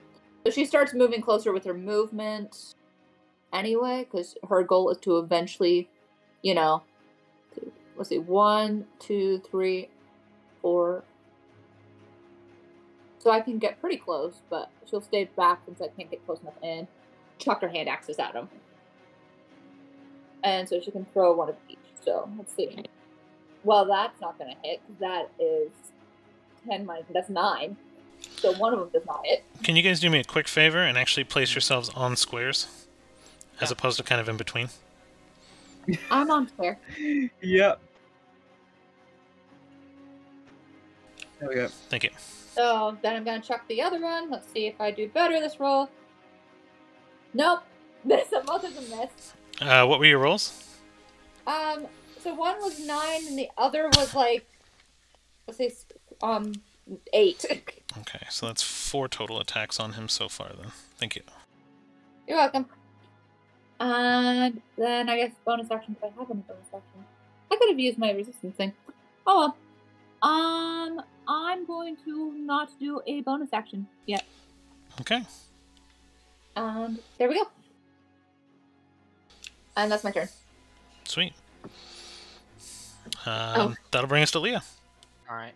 Bonus action, Shield of Faith. AC is now 23. Mhm. She'll use all 30 feet of movement to get right up in his face. And she will strike with a second level Divine Smite on this creature. And Okay. Strike of the Stone Giant as well. Alright. Or a... Because the Stone Giant, that's your feet, right? Yeah. Yeah. That's a 19 to hit. 19 to hit meets. Perfect. So let's see what we've got here. That is a lot of d8s for starters. And it...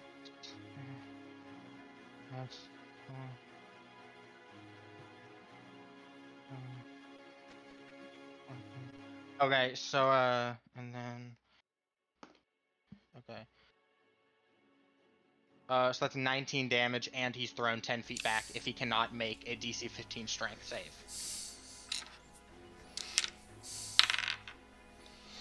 Yeah, he saves. Okay.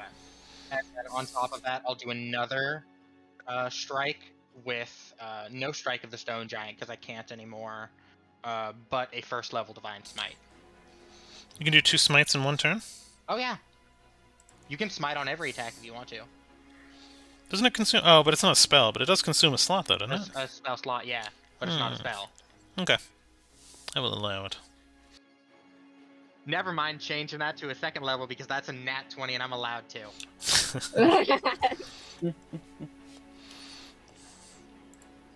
Alright. And then How much was the first damage again for me? 19 total. Okay. That was my dog. 14. No. Sorry, that was 21 total. 14 radiant, 7 bludgeoning. Okay. Okay. And then so for this, that's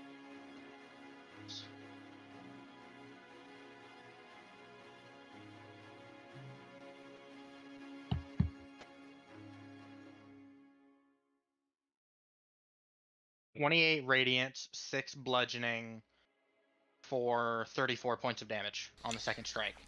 Holy crap! How much again? This is why.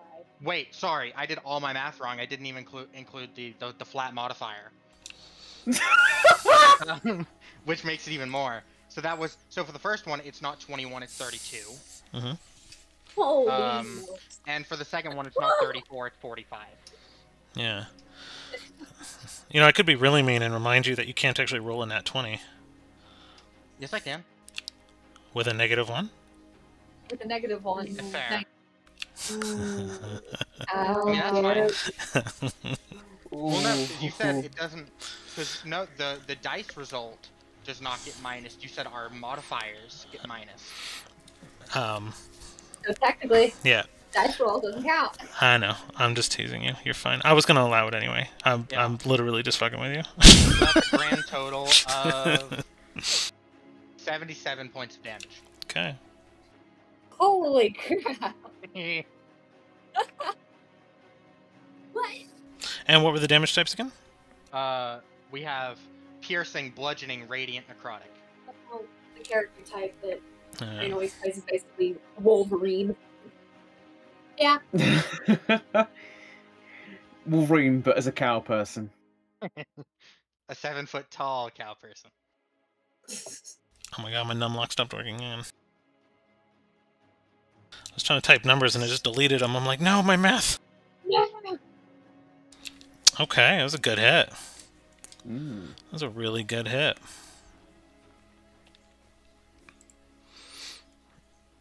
Anything else? That's me. That's you. All right. Good stuff. Good stuff. That'll bring us to Gale then. Gale doesn't have a Doesn't round. have a turn. Yeah, Yeah, he rolled on that one. That's cute. You're absolutely right about that. teasing bastard. I think you remember that, and you were just gonna remind me of. Oh my, yeah. No, I'm playing the torment role completely. That's Yeah. why I was joking about the nat 20 and everything else, because I just wanted to sprinkle the dash of hope for a moment. But yes. So what will he do? What will he do? All right.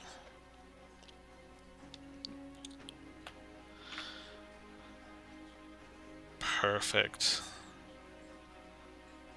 Okay. So this is what he's gonna do. A giant door opens up behind him. And he smiles and brings up a hand and waves. And you hear an abyssal, "See you in a moment," as that very same No. door appears right behind Cedar and Gale. Do I Oh, get try- mob attack? Nope. Yeah, do we get op attack? Wait. Attack. Attack. It was a skill-based teleportation. Dang it. Now, he's a large creature, and he just arrived in a preoccupied space.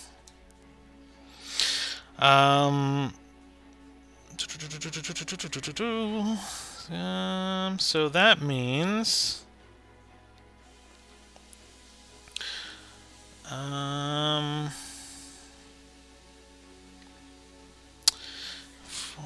46. So there's that. 11.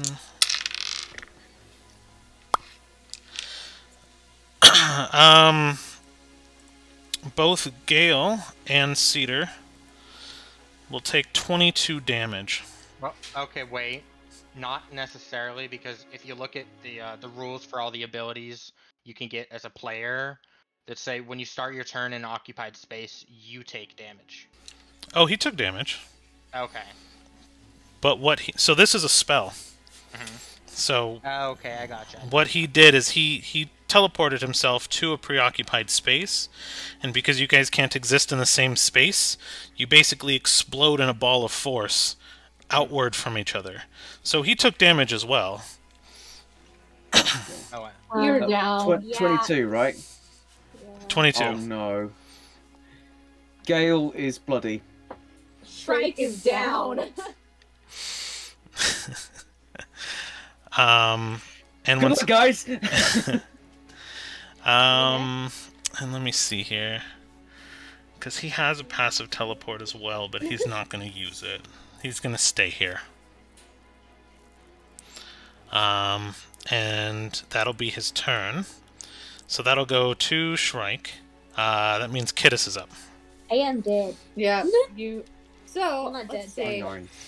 How far away are you? One.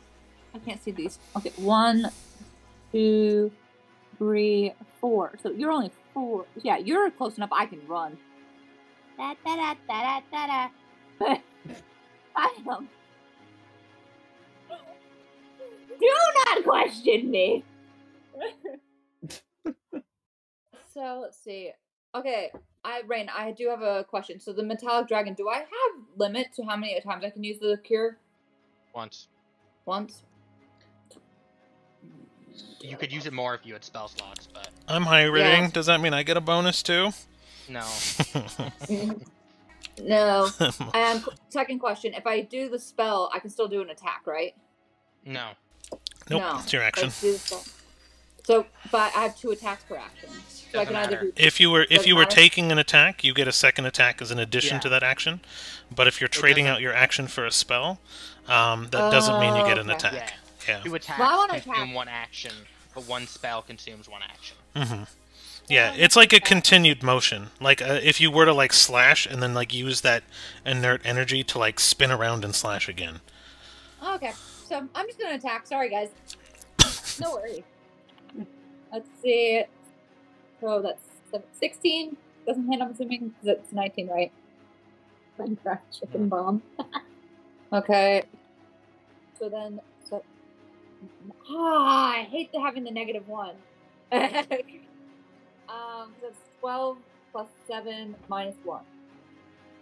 That's an 18. 18. I'm assuming that doesn't hit either. 18? No. Yeah. Dang it! Okay, give me 1 second.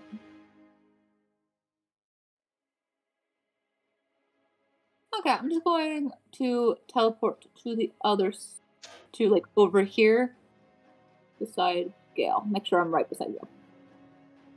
And so she's teleported. Okay. And that's my turn. Perfect. Okay. Woohoo. Leah, what's up? I'm Alright. scared. Oh, let's see what we have going on.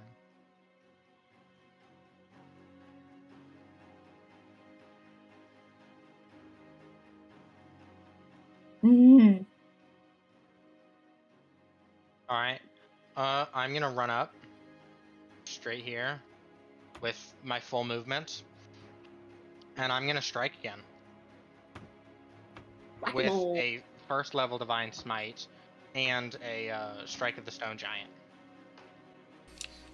Okay, For 26. that'll hit. 6. Ooh. Max on the bludgeoning for 12. And then 1st level Divine Smite is 9, so that's... And these are magical or non-magical attacks? So the only thing that's not magical is the D6 from the javelin, but that's it. Okay. Everything else is considered magical. So that's 6 points of non-magical piercing, and then 26 points of magical bludgeoning, radiant, and necrotic. Cool. And then for my 2nd strike, I will again 1st level Divine Smite. For a miss, that's a 15. Okay, that misses. That is my turn. Cool. Actually, I will yeah, I will bonus action Hidden Step, which lets me turn invisible. Nice. Invisible? It's a Fearbolt thing. Mm-hmm. Yeah. 1 second then. Oh dear.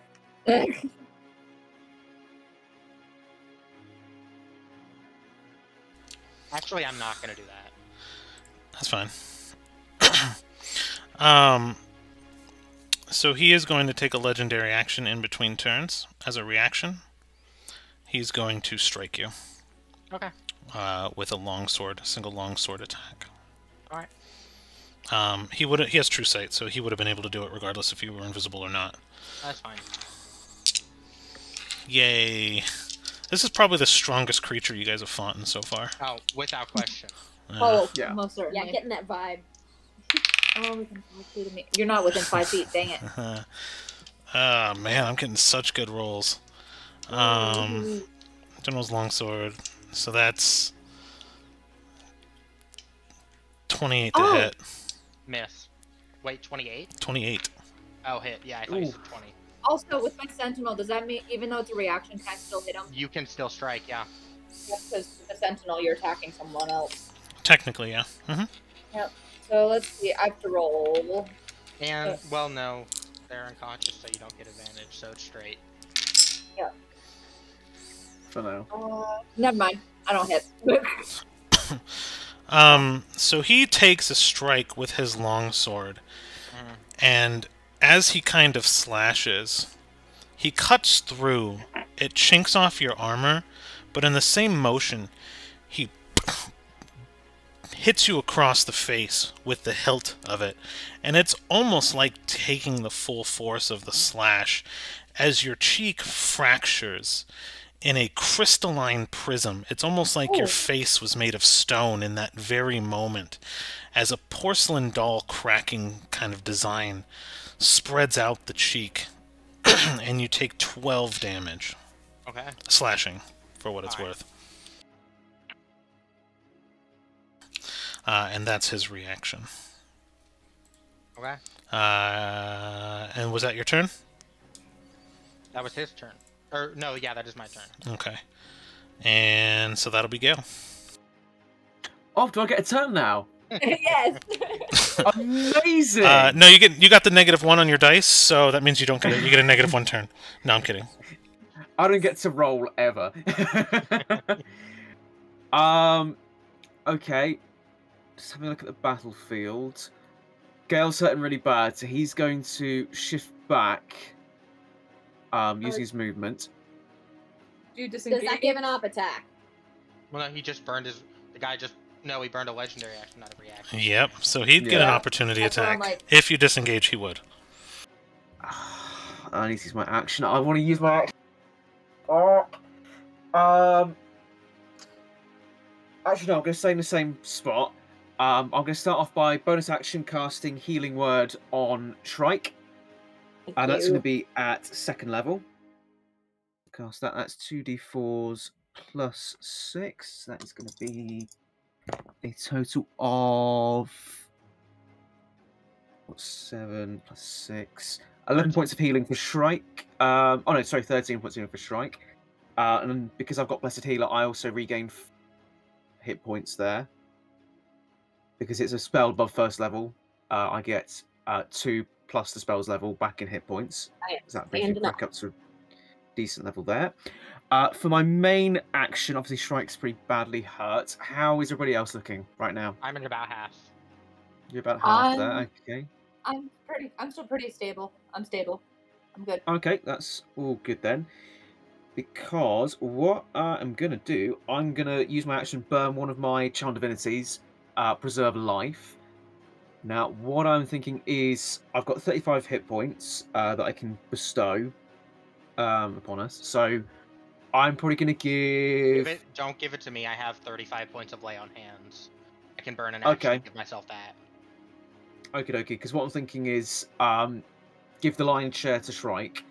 Then give myself a little bit as well, because I'm only on 10 hit points. I'm really low. Yeah. Oh, yeah. So if we split that, say 20-15. So Shrike gets 20, I get 15. How's that? Sounds good for me. Mm-hmm. And that gets me up to 33. Okay. That's not bad.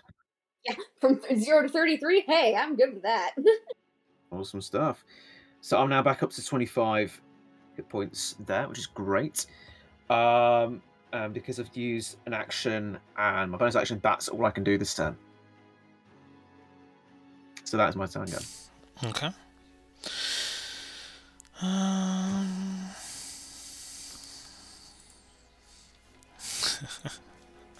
All right. How much life did Shrike have? 33. 3. Why would you ask that Look, question? it's fine. So, I need a wisdom saving throw from Leah. Love it. So much. That's a 27. Oh. So his eyes go kind of an opalescent light as he kind of attempts to hypnotize you. But you save. And you realize he was trying to charm you. But in that moment of being stunned, you realize that a phased greatsword is traveling at you, Cedar, and Gale in the exact same moment when you come to. Okay. Gift of protective wings on Gale. I don't So know if you plus can do it 3. on other people. Can you? When you or another creature you can see within 5 feet of you is hit with an attack, you can use Sweet. your reaction to give the +3 against the attack roll. Cool. So you have +3 to your AC. So, Leah was a 30 to hit. Yep. Sorry. Near perfect. That's Yep. disgusting. Isn't it, though? And the other two were 18 to hit. That's gonna miss. This is gonna hit. Because I have a 20 on my armor class. 23 I'm right now. 16. So, not Cedar. Far less superior Cedar. I'll let you decide. 1 or 2. 2. Alright. What did I just decide between? Death 1 and Death 2. 16 plus 3. So that sword flicks right into your chest and almost collapses a lung. It's not a real sword, but you felt the pain of a real sword as it penetrated into you. And that's 19 damage. Great. I just healed her, man. Come on. That's just beautiful. Love it. And that'll be his turn. How much did That's I your take? turn. Whose In turn is it? fairness? Oh yeah, how much? I want to kill things. Oh, right. I had Yeah, to you hit. saw it. I forgot to roll damage. Thank you. I would have let that slide. I know. Wait. So you had the real We one. rolled, So Leah's damage. Oh, okay. I thought No. I was getting more damage, and I was like, why? oh shit. 6 slashing, 7 fire. Okay.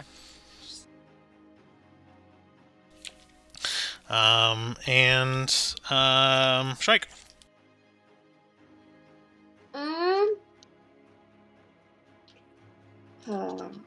I'm going to cast Tasha's Mind Whip at 2nd level. Intelligence 16. Yeah. So you gotta roll intelligence 16. So I have to Oh, I got- do 16 save on this Yeah. monster. Yeah, he's fine. Not by. No, I actually rolled pretty scarily. I got a little nervous there. It was an 18. Oh. Okay. Why don't you just use your disengage to get away? Right, because I'm a rogue, then I don't have to. Yeah, you That have doesn't bonus give an action. attack. You get bonus action disengage. I would like to do that. And I'm going to fly the metric distance of the heck away. Wait, which is The metric I gotta see how distance. far. Yes. What is my word? Flying speed. Flying speed 30 feet. So that's each of these squared is 5 feet. Hey, I'm over here now. Over here is nice. Over here does not have that guy. I guess that's the end of my turn. All right. Okay. Go ahead. We're going to try freaking attacking again. Okay, so 14 plus 7, so 30, 20. Dirty 20 will hit. Okay, and then my other attack, dirty 20 for that one, and that the next attack doesn't hit. So 2d6.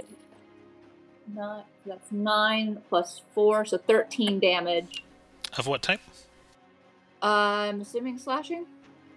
It's my greatsword. I'm hitting. Okay. Yeah, slashing. Yeah. And let's see. Bonus action.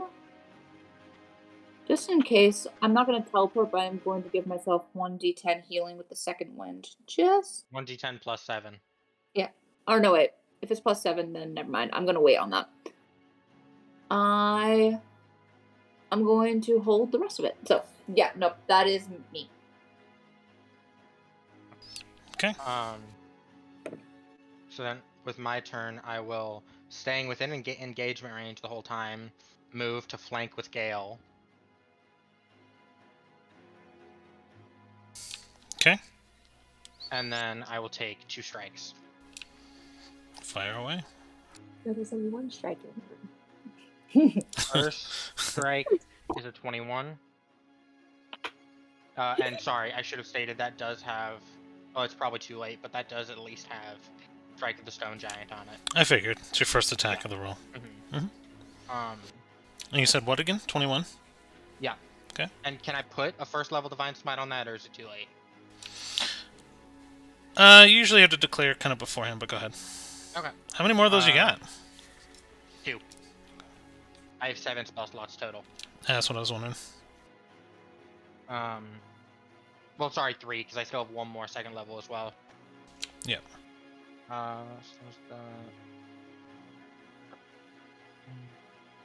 So that is 3 non-magical piercing, 1 magical bludgeoning. 3 non-magical piercing, and then 18 magical bludgeoning, necrotic, and radiant. You notice some small tatters actually are forming on the bottom of his cloak where his legs should have been, but he's still floating. And then I will strike again with a first level Divine Smite for a miss. Okay. That is my turn. Alright. Gil, you're up.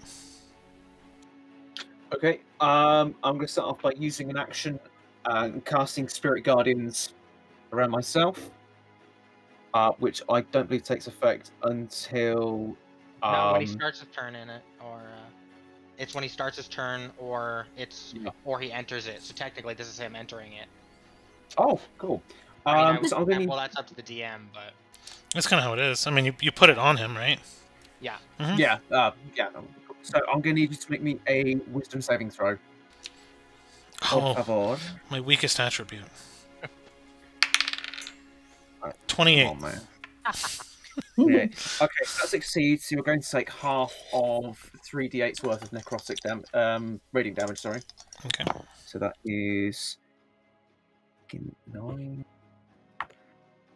So 11. Half of that would be 5. Okay, so it's 5 points of radiant damage from that there, and that's concentration for up to 10 minutes or so. And for my bonus action, remind me, can I do cantrips as bonus action? Yep. Well, Excellent. a cantrip in the form of magic stone. Yep, that's exactly what I'm going for. Yeah.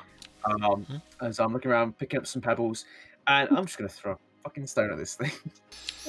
So I just screwed up my typing. What was the damage on that again? Just like, you know what I'm gonna do? Radiant. I'm gonna throw a rock at it. The amount, sorry. 5 radiant. Thank you.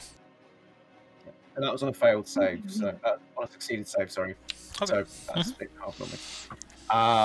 Okay, that is going to be 21 to hit.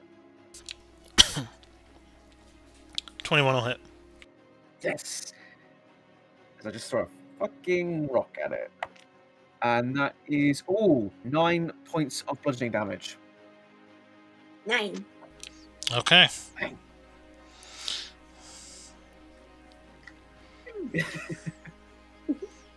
I love magic stones so much. It's just so much fun.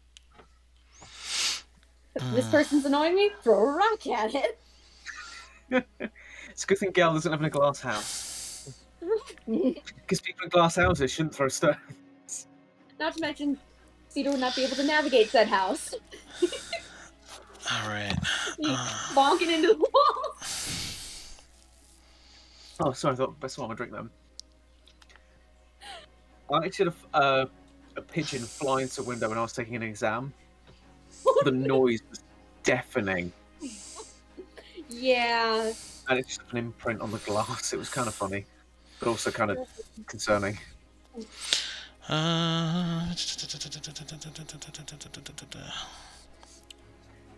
Okay.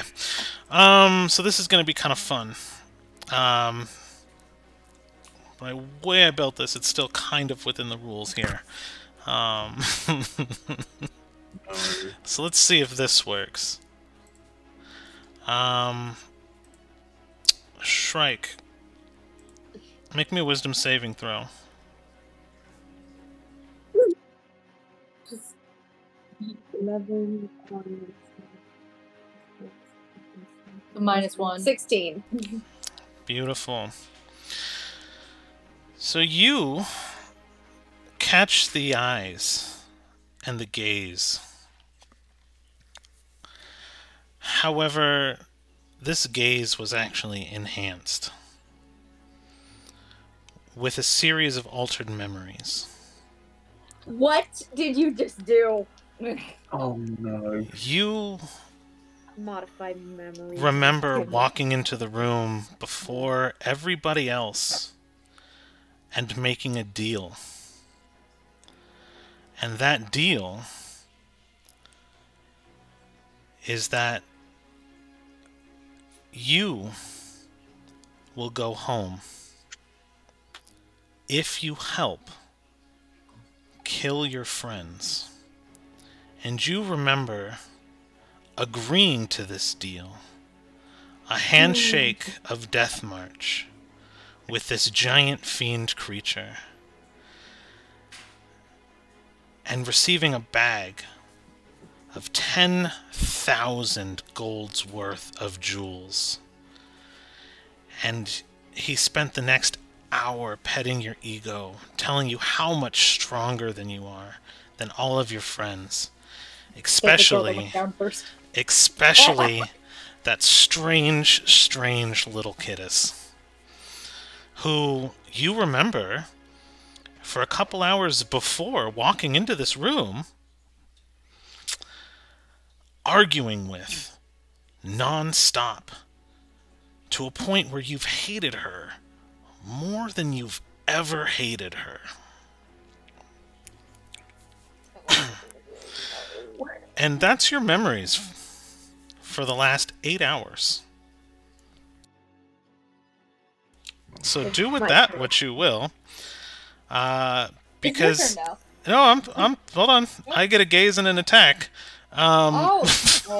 So At some point during your turn, you'll need to make another wisdom saving throw. me? My turn? Yeah, No, it's turn.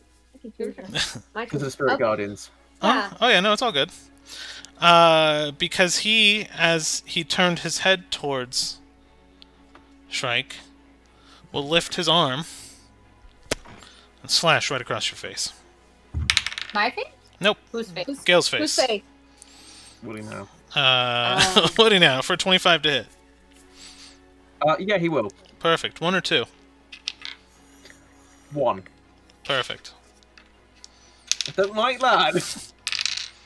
Chrissy, wake up. I don't like. Really low damage roll. You take 12 slashing damage, no fire. Okay, cool. And then, as a bonus action, Yeah.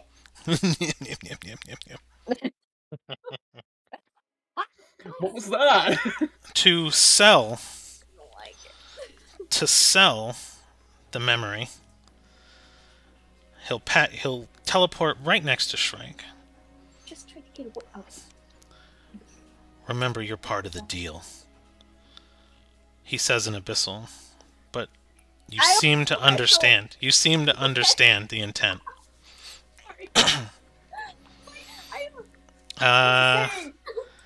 And it's your turn. You need to make a wisdom saving throw. Right Who?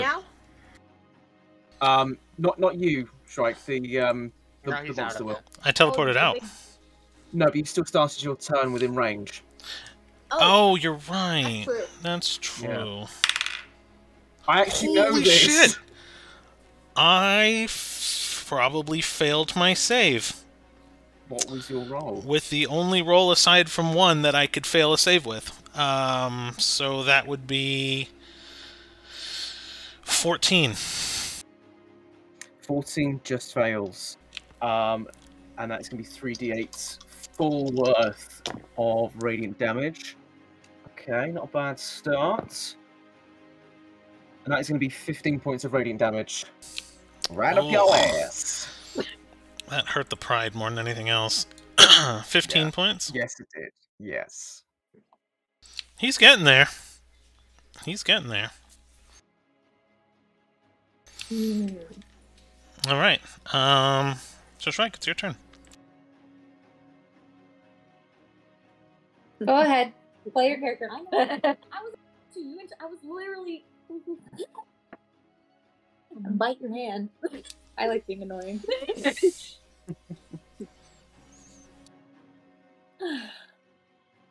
should be fun.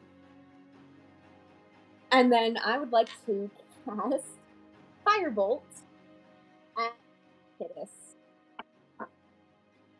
Okay. Reaction. And then I'm gonna Never mind. 22 to hit. That does hit. All right, that'll be 2d10 for you. Where are my d10s? I can never find them where I need them. 12 of 12 fire damage. damage. Okay. Oh, you've been getting quite annoying lately. And just so you are aware, it only lasts until the end of my turn. End of my next turn, unless I re-engage it. Great. So it's not insanely overpowered. Okay. So enjoy the PvP while you can, Sophie. Yeah. And then for my bonus action, let's see if I can make this work. Wait, 10, 15, 20, 25. Oh, 30. As for you, and then she flings a psychic dagger right at Gale. Gift a metallic dragon. Protection. But let me What? see. Sorry. Where's the thing that tells me? Okay, there we go. Shrike's lost healing privileges, just saying. Yeah, I can tell. 22 to hit. With the +3. Miss. Miss. Oh, we have a Okay. +3, yeah, that's going to miss. Okay. I am so glad I got that thing. You're welcome. You just tried to kill me! Did Kittis take any damage? Huh? Did Kittis take any damage? I took 12 damage. Oh, Fire okay. damage. Mm. I lit her on fire. Oh. But I protected Gale. Thank you. Surprise. Mm. Well, yeah, your ultim's really nice. You're just mean. You think we're different? Can I kill her now? She's like No. asking. Please? No. Go She may not like me, but she's still really useful. Wow, what a compliment. Plus, she's still kind of Cedar. That'll bring us to Kittis' turn, I believe, right? I'll deal with you after that bitch is dead. And she runs forward. Let's see, how far are you? Who? Not Just you. slightly out of range. What if I do the whip? How close? Let's see. 1, 2, 3, 4, 5. What's your That's movement? 25. So 6. Yeah, I have 30 Oh, movement. okay. Yeah. So I'm right within. Mhm. So I'm going to she just watched as her flower sword, like her sword, transforms into like this, like all this like flurry of petals as she slashes out, and it almost moves like slightly bent, like almost like a whip mixed between a whip and a sword. Nice. So let's see. Kind of like First Ivy from attack. Soul Calibur. Okay, first attack. Oh shoot! I was wanting to do. Hold on. I have my bonus of the fighting spirit. I've totally stopped paying attention to chat for a minute. What? What's Hey, that now, doing, here chat? in America, we only use the metric system for bullets.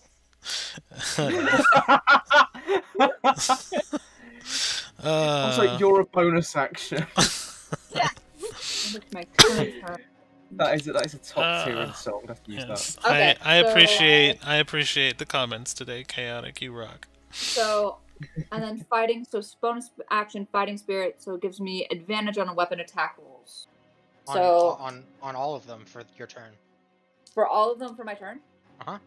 Right. So first attack.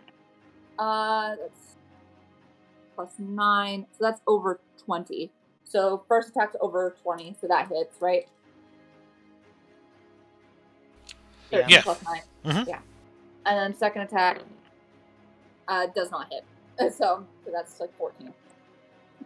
So let's see. So one attack does hit, so that's 1d4 +7. So that would be 9 damage. Okay. And that is my turn because I used my bonus to action. So, Perfect. And alright. Damage calculated. Leah, you're up. All right. Leah will get right next to Kidus, and will take her 2 strikes. Okay. One of which is a nat 20, the first one. Alright. So I'll throw my last second level Divine Smite onto that. And I'm out of Strike of the Stone Giant, so that's 12 non-magical piercing, Okay. plus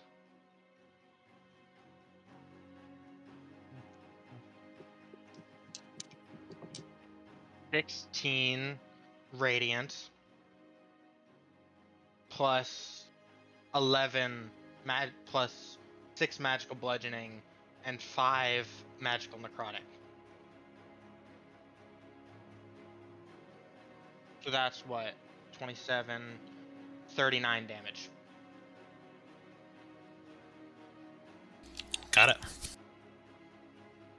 And then strike 2, which can't have anything special on it, is an 18. Which will miss. Oh, wow. That's me.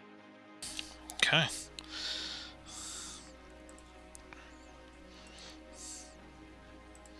And that will then bring us to Gale. Alrighty. Sorry, that wasn't nearly Jim Carrey enough. Let me try that again. Alrighty then. I kind of like this positioning. I'm not gonna lie. So with my action, I'm going to cast a Guiding Bolt at 2nd level. Which is going to drop the Spirit Guardians because I'm no longer concentrating on that. Which is going to hit for 22. That'll hit. Okay. Now, bear with me while I roll 5d6's worth of damage. Oh, that's good so far. That's 7 plus 6, which is 13 on the first And then two. 4 chaotic. Just be sure to pass that on to the baby. 21, 27. Oh, 29 points of damage. Down. It being of, I believe that's the radiant variety. And because I'm still in range, technically, guess what else I'm gonna do? Throw a rock. Throw a stone. That is going to be a 12, which I'm guessing is going to miss. Yeah, that'll miss. Passes right through the tattered cloak. But we have Cool. done I got a good hit off, so that's fine. We have stretched. We're good. Yeah. Yeah. Okay. So I believe it's my turn.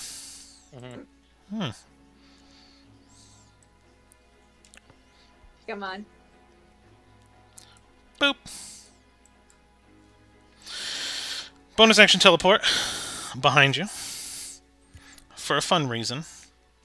Oh dear. Oh no, I don't like this fun reason. Because a wall of fire begins to form at the feet of both Leah and Kittis. And it will spread out basically 20 feet in either direction. It'll be about a foot thick. The wall is opaque, and it lasts a decent duration. However, since both of you guys are in the area of the wall of fire as it forms, you have to both make a dexterity saving throw. Kittis, add 5 to your save. Okay. That'd be a 4. No, you're right. Yeah, 4. Dex. So, okay, so +6 then. 18. 6. 19. Okay.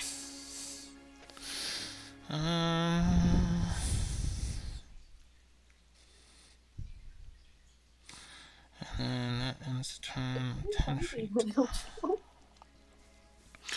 So, one more time on both the saves? 18 and 19. 18 and 19. Okay. So half as much. Not bad. Because you guys both did save. So let me just roll that out really quick.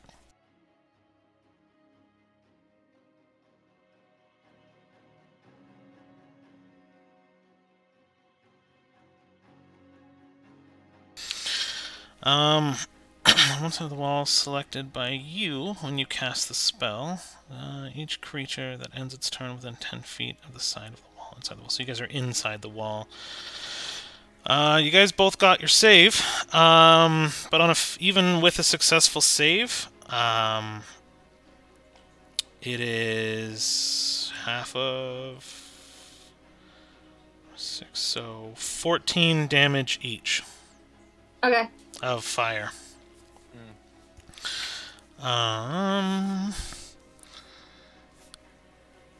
And what else do I want to do? So did my bonus, did my spell. That's an at-will spell, though. He didn't use a legendary action attack, so...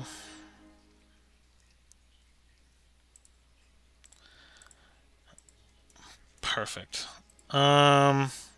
He's gonna stab Kittis in the back. He'll take his point this turn.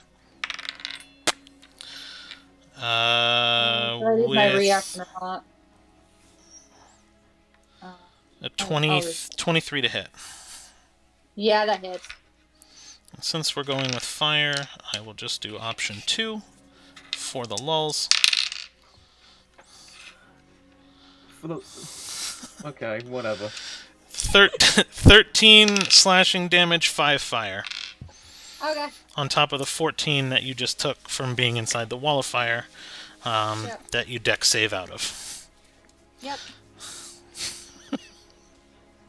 By the way, did you reassert your control version? That's a good question. Yeah. Why don't you roll a save?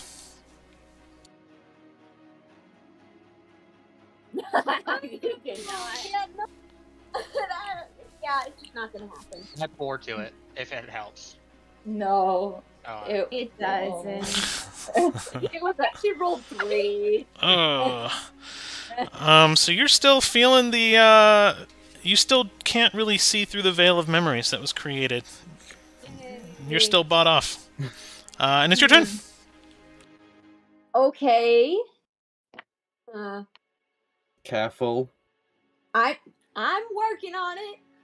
So. I'll try and keep the beans cool. I hate you. Okay, that's nice. Okay, this won't. Yeah, this will be fine. It won't hurt too bad. Physically. I am so sorry. I'm scared. I'm It's okay. so scared. Go ahead. Oh no. Castle Force, second level. Yeah. Gale. Roll an intelligence save. I don't like you very much in this moment, Sophie. I'll get over it, I'm sure, but still. So intelligence save. You failed the save, didn't That's you? a 5. Oh. Is there a way for me to not do damage with this? No. But just mess with him. Kill the healer, I dare you! Rule No, I mean, I'll tell you what. Because he's your friend. No, he's not. He's not your friend. No. You don't even know this you one. don't get it. You, Sophie. You look me in the eyes when you kill my character. Look me in the eyes. Wait, I'm trying to think if I should switch to someone else. All right. No, hold on. No. You've already. You declared it. So why don't we do this? Gale, odds or evens? Roll for me. Oh, what? Me roll for you? Yeah, What, why like a not? D6 or something. Let's put. Yeah, odds evens, whatever you feel like. Odds. Okay. And so you rolled odd. I'll give you half as much damage. Oh, Okay. good. Do something really bad, okay? It's a That's still- 1! You're fine! You're fine! It's a 1! 1 damage. So it's still 1 damage. 1 damage. See, Okay, I told cool. you you're fine. I made sure it was a spell that wouldn't hurt that much. But Oh, What? thank you. but what does he see? Being a nice DM. I don't know. That's the fun part. What he sees is Cedar's corpse. And it jumps up Five Nights at Freddy's style and right across the face.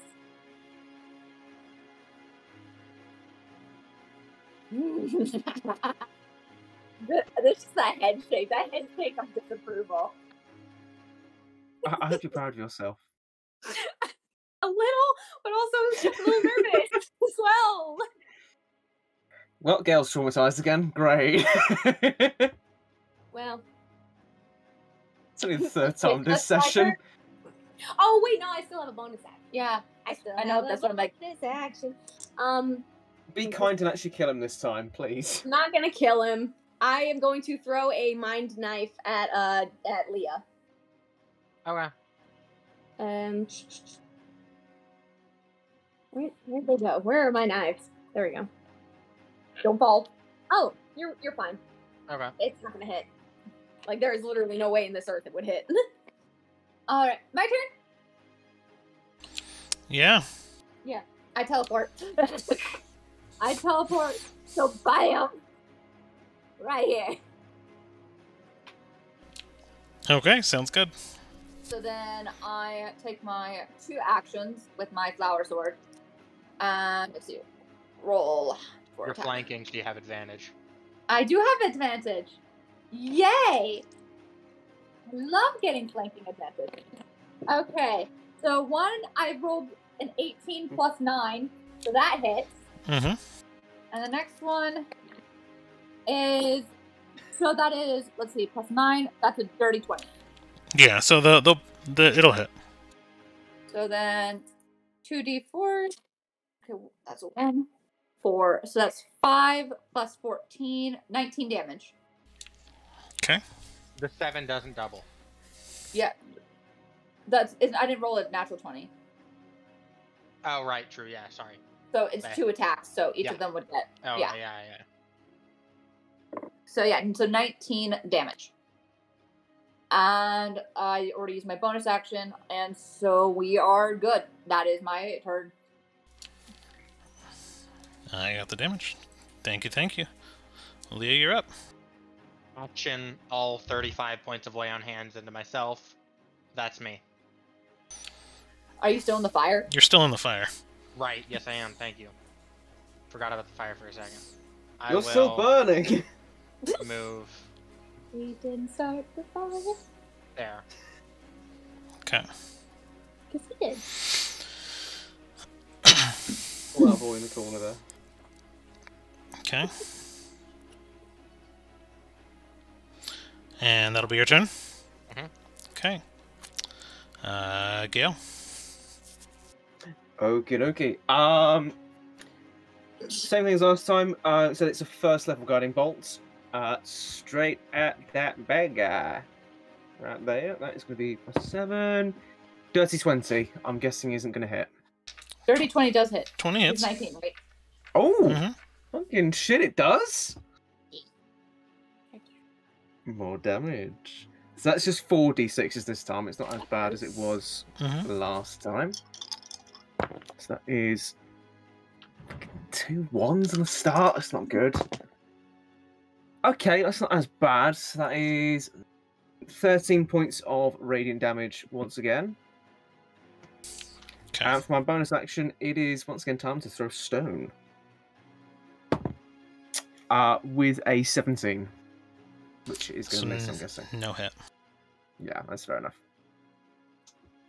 That's cool. That's my turn. I love it.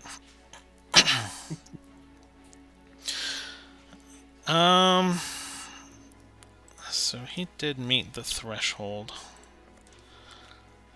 So this is what we're gonna do. He is going to do 2 things. He is going to Is one of take... them die? Chaotic. Oh no! Like I was just about... I was literally just about to kill Kittis. Huh? What? I teleport. Oh, TPK, nice. No. Nat 20. what is that? 10 plus 10 is 16. 28. And a 26 to hit. On... All on Gitters. All on Kittis. But I have my teleport. So that makes you take half damage from everything. Right? Yeah. I I mean, was hoping that the immunity would stick with this character too, but I wasn't sure. I can't believe I asked the dice to roll something sad and it actually rolled a 1. Like, I'm just happy. I was like, do this one thing for me. And it was like, okay. But yeah, I get hit. Teach a me lot. your ways. I don't know. I just asked. I do know, I just get really bad rolls. We need to ask verbally. I don't know. I do! Uh, Actually, it's more By the way, swearing if at you it profusely. do any more than 11, she's down. Oh no. Uh-oh. how much is your total life? 67 67? is my total life, and then I have 134 11 is left now. doubled. So 67 plus your 11. That's 78. Yeah, so that's 78 total. But all damage is cut in half All damage is because cut. of the teleport. Yeah, so I'm just trying to math here. No problem. I don't like the sound of all this dice. And normally I like the sound of dice. But not in this context. No! 48 damage. 48 damage. So I'm down, but I'm not just completely killed. You're not ceasing to completely exist. However, But I'm down. don't worry about I'm it. so glad I told you. I mean, some of it was fire damage. So you notice her clothes burning as she's unconscious, and she's just slightly on fire. A couple of small fires are just sitting on her flesh, and you smell the burning flesh as it just kind of fills the room. And because he met the threshold, he is going to take another Hellfire Blast against everybody. No. What about me? So... I wish I was still up, guys. I could have given you one last. believe it or not, Gale, since your dice attack to be blue, That misses. So give me 1 second here. The first break Gale has gotten all day. Right. So true. So yeah, yeah. So that you see this flame barrel past you. However, it will do that. So it's a 10 plus 2d6s. I'll do these 3. Cedar, you are Shrike. Shrike, you're 14 damage total. You're also now at a -2 on everything. She's down. She's down. Leah, Mhm. you are. What was the hit against me, if I may ask? The hit is Yeah. 19 plus 12. Okay. And so then it was 18. So it's 24 damage to you. Yeah. Half of that's force, half of it's fire. Mhm. And Kittis, 12, 13, 14, 15, But 16. You take I'm 18. down. You take 18 more damage. He didn't spare you. You're also Okay, now. so that's 1 failed death save. Yeah. One so failed death save. That's 1 Okay, I failed didn't know death how that save. worked. And your death save is going to be a -2. Okay. And Shrike is down. I say this in the nicest way possible. Maybe the other half of the team that's not on the ground right now should just Run. Um. I don't know if you can escape this room though. fine. Leave So the it's corpses. Leave the corpses. I mean, it's up to you. He's not looking very healthy. Oh, well, there's also that. This was accumulation of an amount of attacks against him, which gave him this bonus set of legendary action attacks. So essentially the way I built him is a compound, so the longer combat goes on, the more attacks you do against him, the more bonuses and perks he's getting. So that's why the combat seems to be changing at least a little bit. Yeah. But he is tattered. His arms are almost too heavy for him to hold up, even though he doesn't fully have a body. So Shrike is down, Kittis is down, and automatically 1 failed death save. Gale, you got off scot-free from that one. Yeah. And Leah, you are still up. So, Shrike, do your death save -2. Woo! That's just a D20. Yep. It's a D20 -2. Okay, 16. So that would be, what, 14? So Yeah, yeah, no, that would be a success. No. that would be a success. I did the math. I Oh, did okay, the math already. So that's a It's success. Yeah. So it's a Success. it's a success. This is Captain. We love Captain.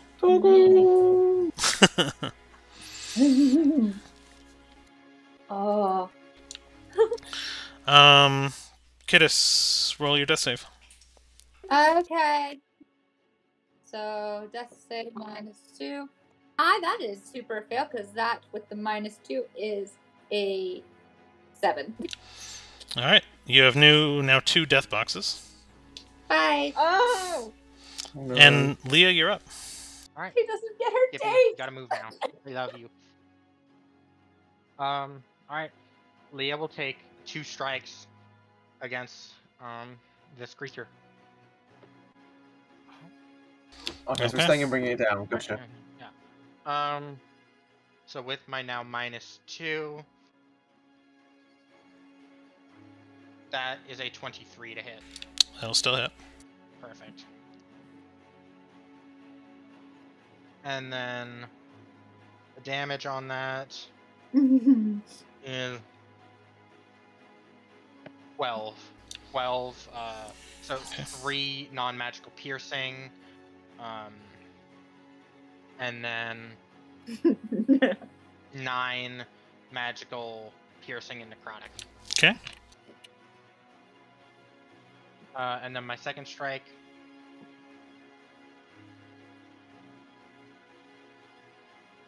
is a miss for a 15, Okay. and that's me. Perfect. Wait. Can I use? Did it have to be on the first strike, or can I use Gale's advantage from Guiding Bolt on the second strike? Did you already use it for the first strike? I didn't because I forgot about it, but And it's a I'll allow it if you want to try. oh, cool. That's a hit for a 24. Okay. Thank you for that, merciful DM. For 13 points of damage, 4 non-magical slashing, non-magical piercing, 9 magical piercing, and necrotic. Okay. And that is me. Alright. Gale, you're up. Okay. What is Leah's hit points looking like at the moment? I have 27. 2 failures and. Yeah, get one of them up. Because what I was thinking. Okay, because what I was thinking is I've still got 1 Channel Divinity left, so I might burn that on my action and get 35 hit points. So I didn't hear your hit point total at the moment, Rain. What is it like? 27. 27. Okay, so you're okay. Kiddos is at like a -70 though, isn't she? Yeah. Yeah. Oh fuck. Well, no, he's kidding. That's not a thing. Yeah. Oh, yeah, I know, but it's like, But Jesus. I do have a lot of. The troll Right. doesn't end, I'm sorry. To be fair, though, do you want Shrike back up right now? I don't No. think either of us want What that. back up now. Would the effects have worn off? I'm just thinking because she's been knocked unconscious. I don't know. I don't want to risk it. I know. DM? I don't know. I'm just here. Are you familiar with hypnotic gazes of medium fiend neutral evil? Let No, clearly not. Shrike die. Let Shrike die. I might not die. I might not die. But Okay. she does Well, me a because you have got that success, Sophie. So Right. I've got faith in you there. It's fine. It's fine. Take care of the other 2. I don't think Yeah, you 'cause risk what- Shrike being an issue right now. Because I can always come back and do a quick healing word and get you back up Yeah. again. That's what I'm Right. thinking. Just So focus on the 2 that are helpful. yeah. So I'm gonna burn the last of my Channel Divinities, and I'm gonna give Kiddis 30 hit points, and I'll take the remaining 5, because again I'm doing a little bit badly there. So that's my action burnt. Bonus action, I should still be in range to do ace. I'm quite literally a stone's throw away from him, so I'm gonna throw a stone. Had to make the joke, because why not? That is 17 plus 7, 24. That'll hit. Okay, so it's 1d6 plus 3. 6 points of bludgeoning damage. Okay.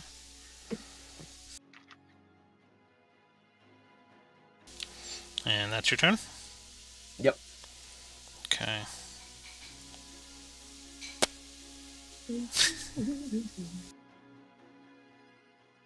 This is so stressful! Mhm. What's your AC again, kiddos? It's 18, but I still have 1 reaction to +3. Okay. Probably doesn't matter too much.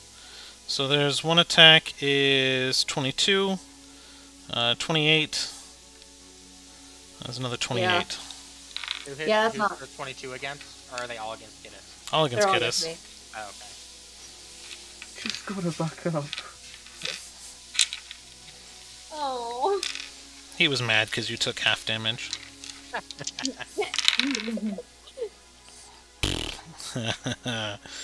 Well, I'm already at You need 97. 36, so give me 1 second.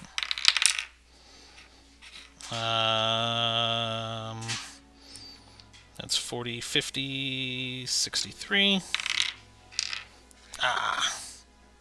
68 damage. 68 damage. Okay, I'm not dead, but I mean I'm down again. But Yeah, sorry, never mind, Shreese, you don't get a go. Well, I took the hit for you guys, so you Yeah, guys can so get that's it. huge. And Gale, you're gonna need Yeah. to. Gale, you gotta roll a wisdom save, good buddy. A wisdom Oh, save. Lionel. No, that's not bad. That's not bad because he's got decent wisdom. I'm not going to use that well, dice because that's been So screwing does me. strike, and that went amazingly well. 13. So you forget everything that's been going on in this fight, and you actually now contain the same deal and the same memories that Shrike had, and that you cut a deal with this fiend. Gale, though, he a good boy. You remember making a deal and a bag of 10,000 gold being taken over should you choose to turn against your friends. So I have a choice. what you're saying. Well, I mean, for the last 8 hours, you've been fucking miserable. But you're saying I have a choice. Yeah. Well, yeah. That's So the we'll- words I'm I feel like hearing. if anyone should get a choice, it would be Gale because Right, he yeah. just need his long last. I guess we'll have to see, because you failed your wisdom save. And you also said, should I choose to? You did. Mm-hmm. So we'll have to we'll have to see what happens on your turn. Yeah. But as long as Leah hits, it's not going to matter. So, Leah, why don't you take a turn? First hit is a miss. Leah. Leah, no. Second Wait, hit come is on. a 23. Fuck you. That'll hit. It's Alright, good, because I got to go soon, so let's wrap this up. Okay. Does my damage even matter? What's your minimum damage? Because he has 3 life left. My minimum damage is 10. Yeah. So no. Yes. So here's the thing about this, which is really interesting. Leah takes a final strike with her hammer, and It's a javelin. javelin, and just impales a form that is now physically there, and the javelin stops. And as the creature begins to die, you hear in plain common, "No, not again!" As his soul seems to begin being sucked away towards Leah's direction. And he dies. Help. I'm just chilling on the floor. So, we'll do a quick speed run here, because I was supposed to leave like 12 minutes ago. Oh my goodness. Alright. So here's what happens, so you guys can have your session next session. And you guys can roleplay this out as well, the exit. Yeah, I kind of wanted to roleplay out the exit because holy smokes, those poor characters. Because Yeah. in place of his body is a ring.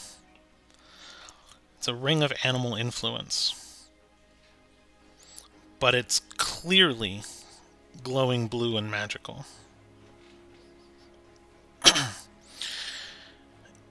In another room, you see the other party of Cedar and Kittis. Cedar impaling a dragon that was formerly frozen in time as it takes its last breath and drops to the ground. A scroll remains on the throne, and Dana the White shadow steps to it, grabs the scroll, and is almost gone before any of you can even fully get a word through. You see another room where the Fey Queen Purple offers an option to Dana. Dana the Red. She offers a scroll or a stopwatch and says, "Would you prefer time or destiny?"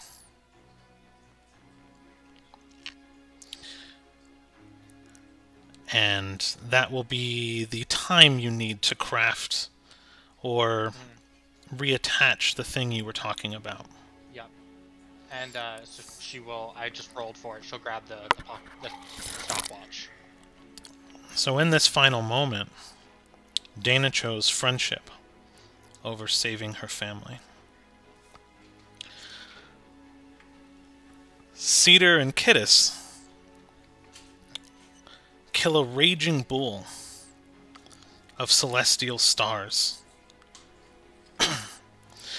And who was our final solo? It was Gale. What did Gale fight? Haha. We'll have to come back to that one. Oh dear. Dude.